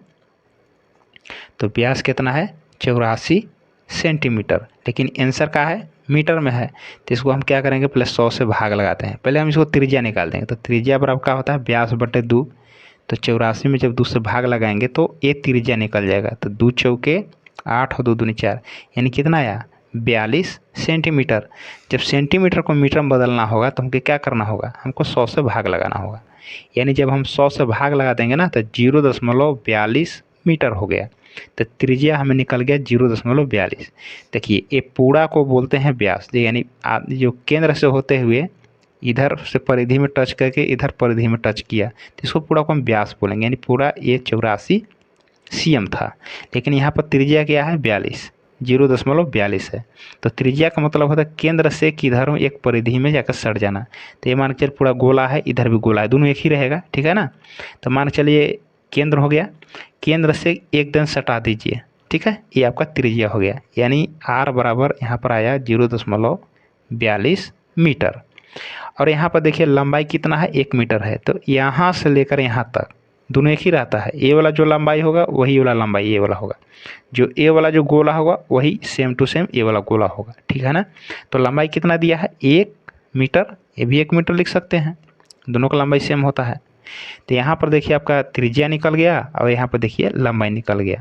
अब एक चक्कर मतलब ये पूरे को निकालेंगे हम, तो पूरे को निकालेंगे तो क्या करना होगा, हमको वक्र पृष्ठ निकालना होगा, कुल नहीं निकालना होगा ना, क्योंकि देखिए कुल में ये दोनों आता है, ये वाला भाग, तो ये वाला भाग को आपको नहीं जोड़ना है, केवल वक्र निकालना है। तो लिखेंगे यहाँ पर बेलन का वक्र पृष्ठीय क्षेत्रफल, वक्र पृष्ठीय क्षेत्रफल, ठीक है। 38 नंबर क्वेश्चन है। तो वक्र पृष्ठीय क्षेत्रफल होता है, यहाँ पर देखिए वक्र पृष्ठीय क्षेत्रफल क्या होता है 2πr/h। इस पर मान बैठा दिए, 2 पाई का मान होता है 22/7, r का मान देखिए 0.42 हो गया, गुने h का मान क्या है 1। यहाँ पर देखिए जब काटेंगे इसको हम, तो मान के चलिए दशमलव को बदला में 1 है, और 2 अंक है तो 2 जीरो बैठ गया, दशमलव खत्म हो गया। तो 7 छः के 42 हो गया। हम गुना करेंगे ऊपर में, ठीक है। तो यहाँ पर देखिए गुना करेंगे तो कितना आएगा, तो गुना कर लेते हैं। 22 दूना हो गया 44 गुने 6, 6 चौके 24 के 4 हासिल 2, 6 चौके 24 से 2 कितना हो जाएगा 26, 264 आ जाएगा 264। अब बट्टे में कितना होगा 100 होगा, ठीक है। तो देखिए यहाँ पर जब 2 जीरो है तो 2 के बाद दशमलव बिठा दीजिए, तो यहाँ पर क्या होगा 2.64 मीटर स्क्वायर हो गया, ठीक है ना। तो ये देखिए एक बार चक्कर का, एक चक्कर का ये निकला, ठीक है। तो हमें क्या कह रहा है कि 750 पूर्ण चक्कर लगाने पड़ते हैं। तो क्या करना पड़ेगा, एक चक्कर बराबर इतना हो गया, यानी एक चक्कर बराबर इतना मीटर हो गया। तो क्या करेंगे, इसलिए 750 चक्कर लगाने में कितना होगा 2.64 गुने 750, गुना जैसे करेंगे आपका आंसर आ जाएगा। तो चलिए गुना कर लेते हैं जगह पर, 2.64 गुने 750 गुना करेंगे, 0 0 0 आ जाएगा, 5 के 20 के 0 हासिल 2, 5 6 30, 2 32 के 2 हासिल 3, 5 गुना 10 और 3 13 हो गया। फिर गुना करेंगे 7 से, 7 7 चौक 28 के 8 हासिल 2, 7 6 42, 2 44 के 4 हासिल हो जाएंगे 4, 7 दूना 14 और 4 कितना हो जाएंगे 18। गुना करेंगे 0 0, 8 2 10 के 0 हासिल है, 4 3 7 1 8, 8 1 9 1, ठीक है। दशमलव बाद 2 अंक है, 2 अंक के बाद दशमलव बैठ जाएंगे, 1980 आए, ठीक है। तो लिखेंगे हम 1980 मीटर स्क्वायर। इस प्रकार से आपका प्रश्न बन गया, ठीक है। तो 1980 देखेंगे, ऑप्शन नंबर ये दूसरा है, ठीक है। ये क्वेश्चन आपका ये बन गया। क्वेश्चन नंबर आगे देखिए, क्वेश्चन नंबर 39 देखिए। क्वेश्चन नंबर 39 क्या कहता है कि एक बॉक्स की लंबाई, यानी बॉक्स क्या है, बॉक्स यानी डिब्बा समझ लीजिए, बस यही समझ लीजिए, घनाभ, ठीक ना। यानी घनाभ समझ लीजिए आप कि लंबाई 10, चौड़ाई 5 और ऊंचाई 3 है। बॉक्स का संपूर्ण पृष्ठीय क्षेत्रफल ज्ञात कीजिए। संपूर्ण होता है, एक वक्र होता है। तो इसी प्रकार से समझिए कि घनाभ को आपको निकालना है, संपूर्ण पृष्ठीय क्षेत्रफल, ठीक है। तो घनाभ का होता है, घनाभ का संपूर्ण पृष्ठीय क्षेत्रफल, फार्मूला होता है 2LB plus BH plus HL, ये फार्मूला होता है। इस फार्मूला आपको बैठा देना है, आंसर आ जाएगा। देखिए ये लंबाई है, इसको हम L बराबर 10 समझेंगे, ठीक है। अब देखिए चौड़ाई को हम B समझते हैं, B, ठीक है, और ऊंचाई को हम H समझते हैं 3। तो लंबाई को L, चौड़ाई को B, ऊंचाई को H, यानी L बराबर 10 है, B बराबर 5 है, H बराबर 3 है। बिठा दीजिए, 2 हो गया L गुना B, L गुना B, L का मान कितना हो गया 10, B का मान हो गया 5, प्लस B गुना H, B का मान हो जाएगा 5 और H का मान हो जाएगा 3, प्लस HL, H का मान हो गया 3 और L का मान हो गया 10। अब इसको क्या करेंगे, हल करेंगे। 2 हो गया, 10 पचे कितना हो जाएगा 50, 5 तिहाई 15, 10 तिहाई 30। फिर करेंगे 2, इस तीनों को जोड़ दीजिए, 5 के 5 हो जाएगा, 3 4 और 5 9, गुना कर देंगे तो 2 पचे 10 के 0 हासिल, 2 18 1 19, 190 आएंगे। ऑप्शन नंबर 4 सही हो जाएंगे, ठीक है। इस पर से बना लेना है। क्वेश्चन नंबर देखते हैं 40। यदि बराबरता 13 हो, यदि बराबरता 13 हो तो संगत मिलान चिन्ह क्या होगा, ठीक है। तो देखिए इस प्रकार से आपको मिलाया गया है मिलान चिन्ह में। तो इसको कैसे करेंगे हम, देखिए 1 2 3 4, इधर से ऐसे कर देंगे तो 5 पढ़ाता है, इतना बराबर क्या पढ़ाता है 5। तो बाकी अब समझ गए होंगे। रोम 1 को ऐसे लिखा जाता है 1, 2 लाइन को 2 पढ़ेंगे, 3 लाइन को 3 पढ़ेंगे, 4 लाइन को हम 4 ही पढ़ेंगे और 5 को ऐसे पढ़ते हैं। तो आराम से निकाल सकते हैं। 13 कौन होगा, देखिए 13 तो ऐसे लिखाएगा नहीं। देखिए इसको पढ़ेंगे 5, इसको पढ़ेंगे 5, 5 5 10 और 11 12 13, ऑप्शन नंबर 2 सही हो जाएंगे, ठीक है। क्वेश्चन नंबर 41 देखेंगे। 5, देखिए 5 फिर हो जाएगा 5 और प्लस 2, कितना है 5 5 10 और 2 कितना हो जाएंगे। देखिए क्वेश्चन नंबर 41 है, इसको पढ़ेंगे 5 प्लस इसको 5 पढ़ेंगे, इसको 2 पढ़ेंगे, तो 5 5 10 2 कितना हुआ 12। तो ऑप्शन नंबर कौन सा सही हो जाएंगे, तो ऑप्शन नंबर 3 सही हो जाएंगे, ठीक है।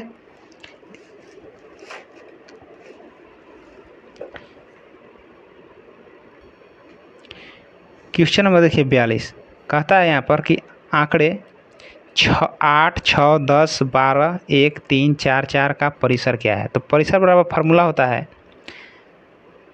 इसमें होता है अधिकतम संख्या घटाओ न्यूनतम संख्या। परिसर बराबर क्या होता है, अधिकतम संख्या घटाओ न्यूनतम संख्या। तो सबसे अधिकतम संख्या कौन सा है, मैंने सबसे बड़ा संख्या कौन है, 10 है, और सबसे छोटा संख्या क्या है, 1 है। अगर घटा देंगे तो कितना आ जाएगा, 9। यही आपका आंसर हो जाएगा।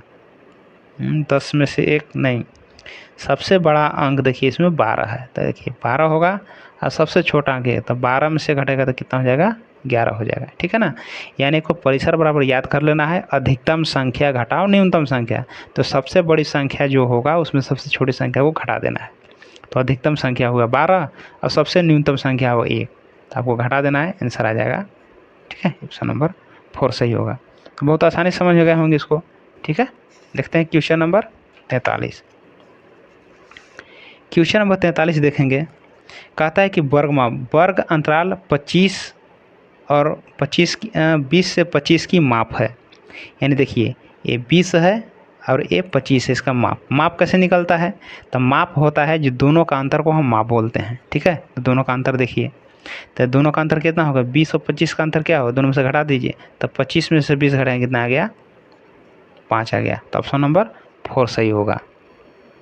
ठीक है, देखते हैं क्वेश्चन नंबर 44। क्वेश्चन नंबर 44 देखिए क्या कहता है कि एक थैले में चार नीली, 2 हरी एवं 5 काली गेंदें हैं। थैले के अंदर बिना देखे एक गेंद निकाली जाती है। एक काली गेंद प्राप्त करने की प्रयोक्ता क्या होगा। तो प्रयोक्ता में क्या होता है, कुछ भी नहीं होता है। प्रयोक्ता बराबर देखिए याद कर लीजिए, प्रयोक्ता बराबर बटा लगा लेना है। क्या किया था, देखिए टोटल को जोड़कर नीचे लिखा जाता है, यानी कुल जो जितना भी होगा। देखिए एक थैला में कितना, 4 नीली, 2 हरी, 5 काली, तो क्या करेंगे सबको जोड़ेंगे, तो 5, 2, 7 और 4 कितना हुआ, 11। यानी कुल को आपको नीचे रखना है। ठीक है, अब किसका निकालने के लिए बोल रहा है, एक काली गेंद। तो काली गेंद जिसको भी निकालने के लिए बोलेगा उसको कहाँ रखना है, ऊपर रखना है। तो काली गेंद को निकालने के लिए बोला, काली कितना है देखिए 5 है, तो 5 को कर देंगे ऊपर। यही आपका आंसर होगा 5/11, ऑप्शन नंबर 3। तो क्या बताया, जब प्रयोक्ता आपको निकालने के लिए बोलेगा तो कुल के कर देना आपको नीचे, जिसको भी निकालने के लिए बोलेगा उसको रख देना है ऊपर, वही आपका आंसर होगा। ठीक है, देखते हैं क्वेश्चन नंबर 45। क्वेश्चन नंबर 45 देखिए बहुत अच्छा प्रश्न है। कहता है कि निम्न पाई चार्ट में यदि लड्डू की बिक्री 900 रुपया की आमदनी हुई तो कुल आमदनियों की संख्या बताना है। ठीक है, कहता है कि लड्डू की बिक्री किया, ठीक है, और उसमें 900 रुपया उसका कमाई हुआ, आमदनी हुआ। ठीक है, तो बताना था कि टोटल जो कुल आमदनी कितनी हुई, क्योंकि देखिए सभी प्रकार का मिठाई है, काजू रखा है ना, काजू बर्फी, लड्डू है, जलेबी है, रसगुल्ला है, समोसा है। तो इतना उसको दुकान पर से बिका है। 15% काजू बर्फी, लड्डू 30%, जलेबी 5%, रसगुल्ला 35%, यानी सब मिला के 100% है। तो बोलता है कि लड्डू की केवल बिक्री 900 रुपया है, केवल एकड़ बता रहा है, यानी 30% का मान के चलिए कि 30% बिका तो 900 रुपया का आमदनी हुआ। तो टोटल मिलाकर के कितना आमदनी हुआ ये पूछ रहा है। तो बहुत आसानी से बना सकते हैं। यानी कहता है कि लड्डू का जो है, देखिए क्या होता है लड्डू का ना, यानी लड्डू का 30%। ठीक है, निकालना है तो कैसे निकालेंगे देखेंगे।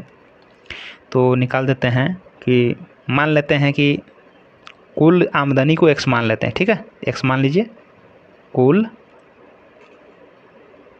आमदनी x मान लेते हैं। ठीक है, तो देखेंगे x का किसका दिया है 900, लड्डू का। तो देखें लड्डू का कितना परसेंट, 30%, तो x का 30% बराबर कितना हुआ है 900।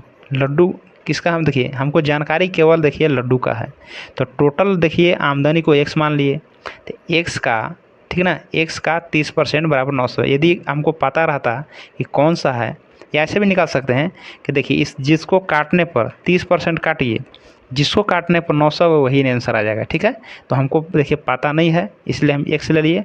तो x का 30% लड्डू बेचने पर 900 रुपये हमको मिला है। तो क्या करेंगे, कुल लिख लेंगे x। ठीक है, और कहता है कि लड्डू का बिक्री, तो लड्डू कितना है 30%, तो x का 30%, लड्डू वाला को परसेंट यहाँ लिखना है बराबर 900, निकाल दीजिए आंसर आ जाएगा। तो x गुने 30/100 बराबर 900।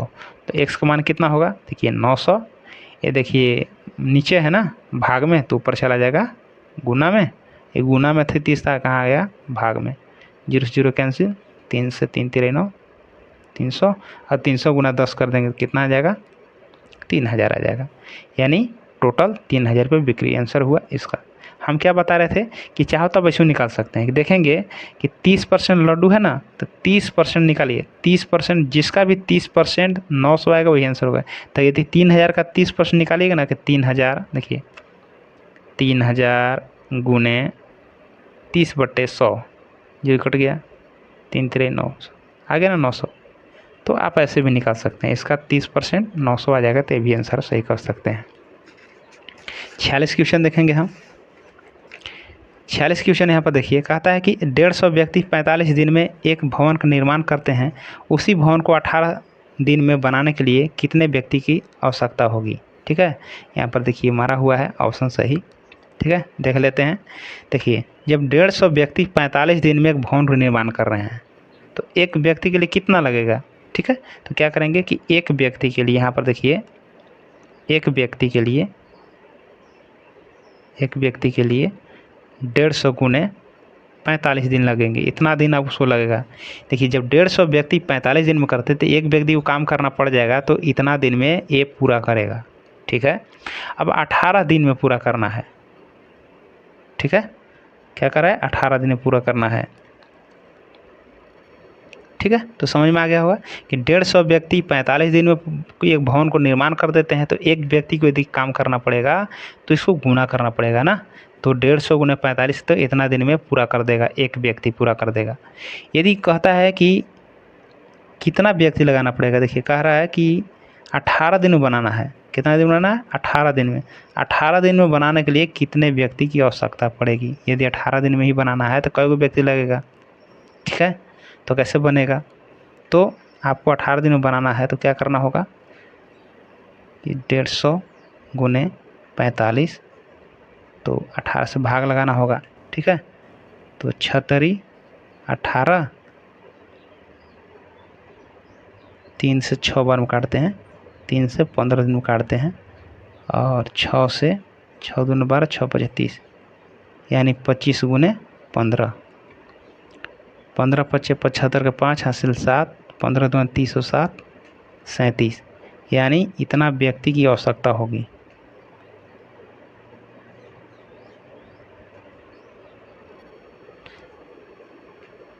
तो इसको क्वेश्चन क्या होगा, 375 आंसर आएगा। ठीक ना, तो 375 व्यक्ति लगाने होंगे यदि 18 दिन में काम करवाना होगा। ठीक है, अब यहाँ पर देखते हैं क्वेश्चन नंबर 47 कहता है कि निर्देशांक 7,2 ग्राफ के किस चतुर्थांश में होंगे। तो चतुर्थांश समझते होंगे, देखिए इस प्रकार चतुर्थांश होता है, इसको हम x अक्ष बोलते हैं, इसको हम y अक्ष बोलते हैं। ये 0 0 पर कटता है, इसको मूल बिंदु बोलते हैं ना, 0 पर कट गया, 0 0 वाला होता है। x डैश 0 से लेकर x तक x हो गया, ये प्लस में लिखा जाता है। ये भी देखिए 0 से लेकर y है तो ये भी प्लस में लिखा जाता है। जो डैश वाला होगा वो माइनस में लिखेंगे। ठीक है ना, बिना डैश वाला का होगा प्लस में लिखाता है।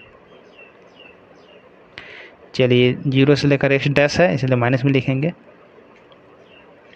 और ये भी देखिए डैश में है, तो x डैश इसको हम x अक्ष बोलते हैं। तो 0 से जो यहाँ पर बिना डैश वाला है x है, इसको हम प्लस में लिखेंगे और डैश वाला माइनस में लिखेंगे। उसी प्रकार से y डैश, यानी इसको हम y अक्ष बोलते हैं। ठीक है ना, इसको हम ऊर्ध्वाधर रेखा ही बोलते हैं, और नीचे वाले को हम क्षैतिज रेखा ही बोलते हैं। ठीक है, तो इसको हम x अक्ष या क्षैतिज रेखा बोलते हैं, y अक्ष, ठीक है ना, इसको हम ऊर्ध्वाधर रेखा बोलते हैं। तो हमें क्या बताया कि 0 से लेकर जो x है इसको हम प्लस में लिखेंगे, और 0 से लेकर डैश वाला है, डैश वाला जो है ना x डैश, ये माइनस में लिखना है। 0 से लेकर y तक बिना डैश का है, ठीक है, तो प्लस में लिखेंगे और डैश वाला को माइनस में लिखेंगे। ठीक है, यहाँ समझ में आ गया होगा। देखिए फर्स्ट में जो लिखते हैं कोई भी मान, तो फर्स्ट में x का मान होता है और सेकंड वाला y का मान होता है, इतना ध्यान रखना आपको। ठीक है, तो इसमें 4 चतुर्थांश होते हैं, ये फर्स्ट होते हैं, ये सेकेंड होते हैं, ये थर्ड होते हैं, और ये 4 होते हैं। तो फर्स्ट चतुर्थांश में देखना है कि कौन कौन सा चिन्ह आते हैं। ठीक है, देखिए पहले लेते हैं x का मान, तो x देखिए प्लस में है तो लिखेंगे हम प्लस, देखिए यहाँ देखिए ना, ये यहाँ से देखने पर देखिए ये प्लस नज़र आ रहा है ना, तो लिखेंगे प्लस। इधर भी देखिए वाई तरफ देखिए, ये भी देखिए प्लस है, तो लिखेंगे प्लस, यानी फर्स्ट चतुर्थांश में प्लस प्लस होता है। सेकंड में देखेंगे, पहले एक्स का ही मान देखना है, पहले एक्स दिन देखिए, वाई दिन देखना है, पहले एक्स दिन देखिए। एक्स दिन देखने पर क्या आ रहा है, माइनस आ रहा है, तो माइनस लिखेंगे, कोमा। वाई तरफ देखने पर प्लस आ रहा है, तो प्लस लगा देंगे। तीसरा चतुर्थांश में देखने पर क्या नज़र आएगा, देखिए एक्स का मान देखने पर क्या आएगा, माइनस। वाई तरफ देखने पर आ रहा है माइनस, यानी दोनों माइनस होगा। यहाँ पर देखिए एक्स तरफ देखिए पहले, तो प्लस नज़र आ रहा है, माइनस वाई तरफ देखिए तो माइनस आ रहा है। यही आपका चतुर्थांश है। आपको पूछा है कि 7,2 ग्राफ के किस चतुर्थांश में होंगे, तो इसमें क्या है, कोई चिन्ह नहीं है तो प्लस चिन्ह होंगे, कोई चिन्ह नहीं है तो प्लस होंगे, यानी प्लस प्लस किस चतुर्थांश में है, तो फर्स्ट चतुर्थांश में, यानी आंसर होगा पहला। समझ में आ गया होगा, ठीक है। एक दो बार बढ़िया से ध्यान से देखिए, समझ में आ जाएगा।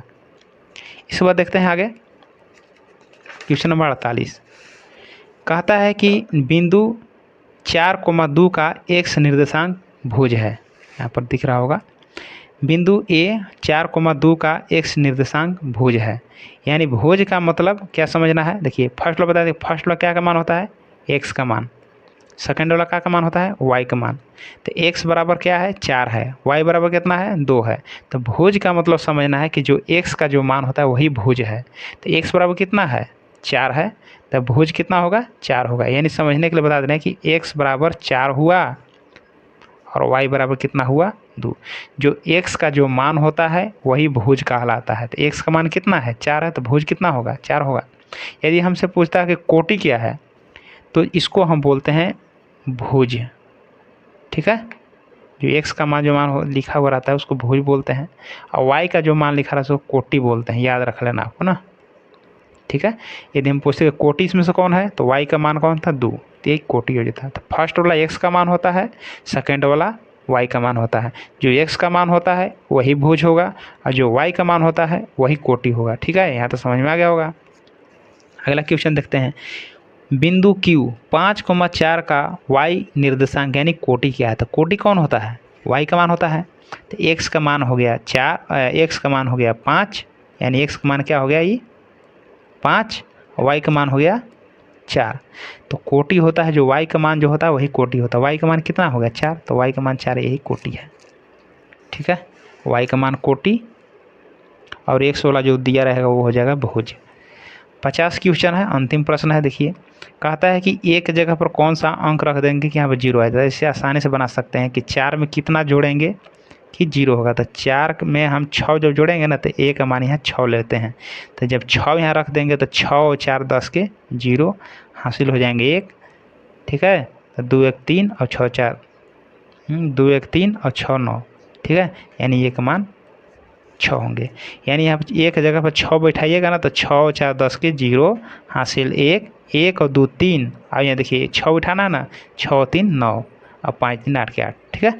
तो ऑप्शन नंबर 1 सही होगा। तो आपका जो 50 प्रश्न था वो 50 प्रश्न आपको बता दिया गया है।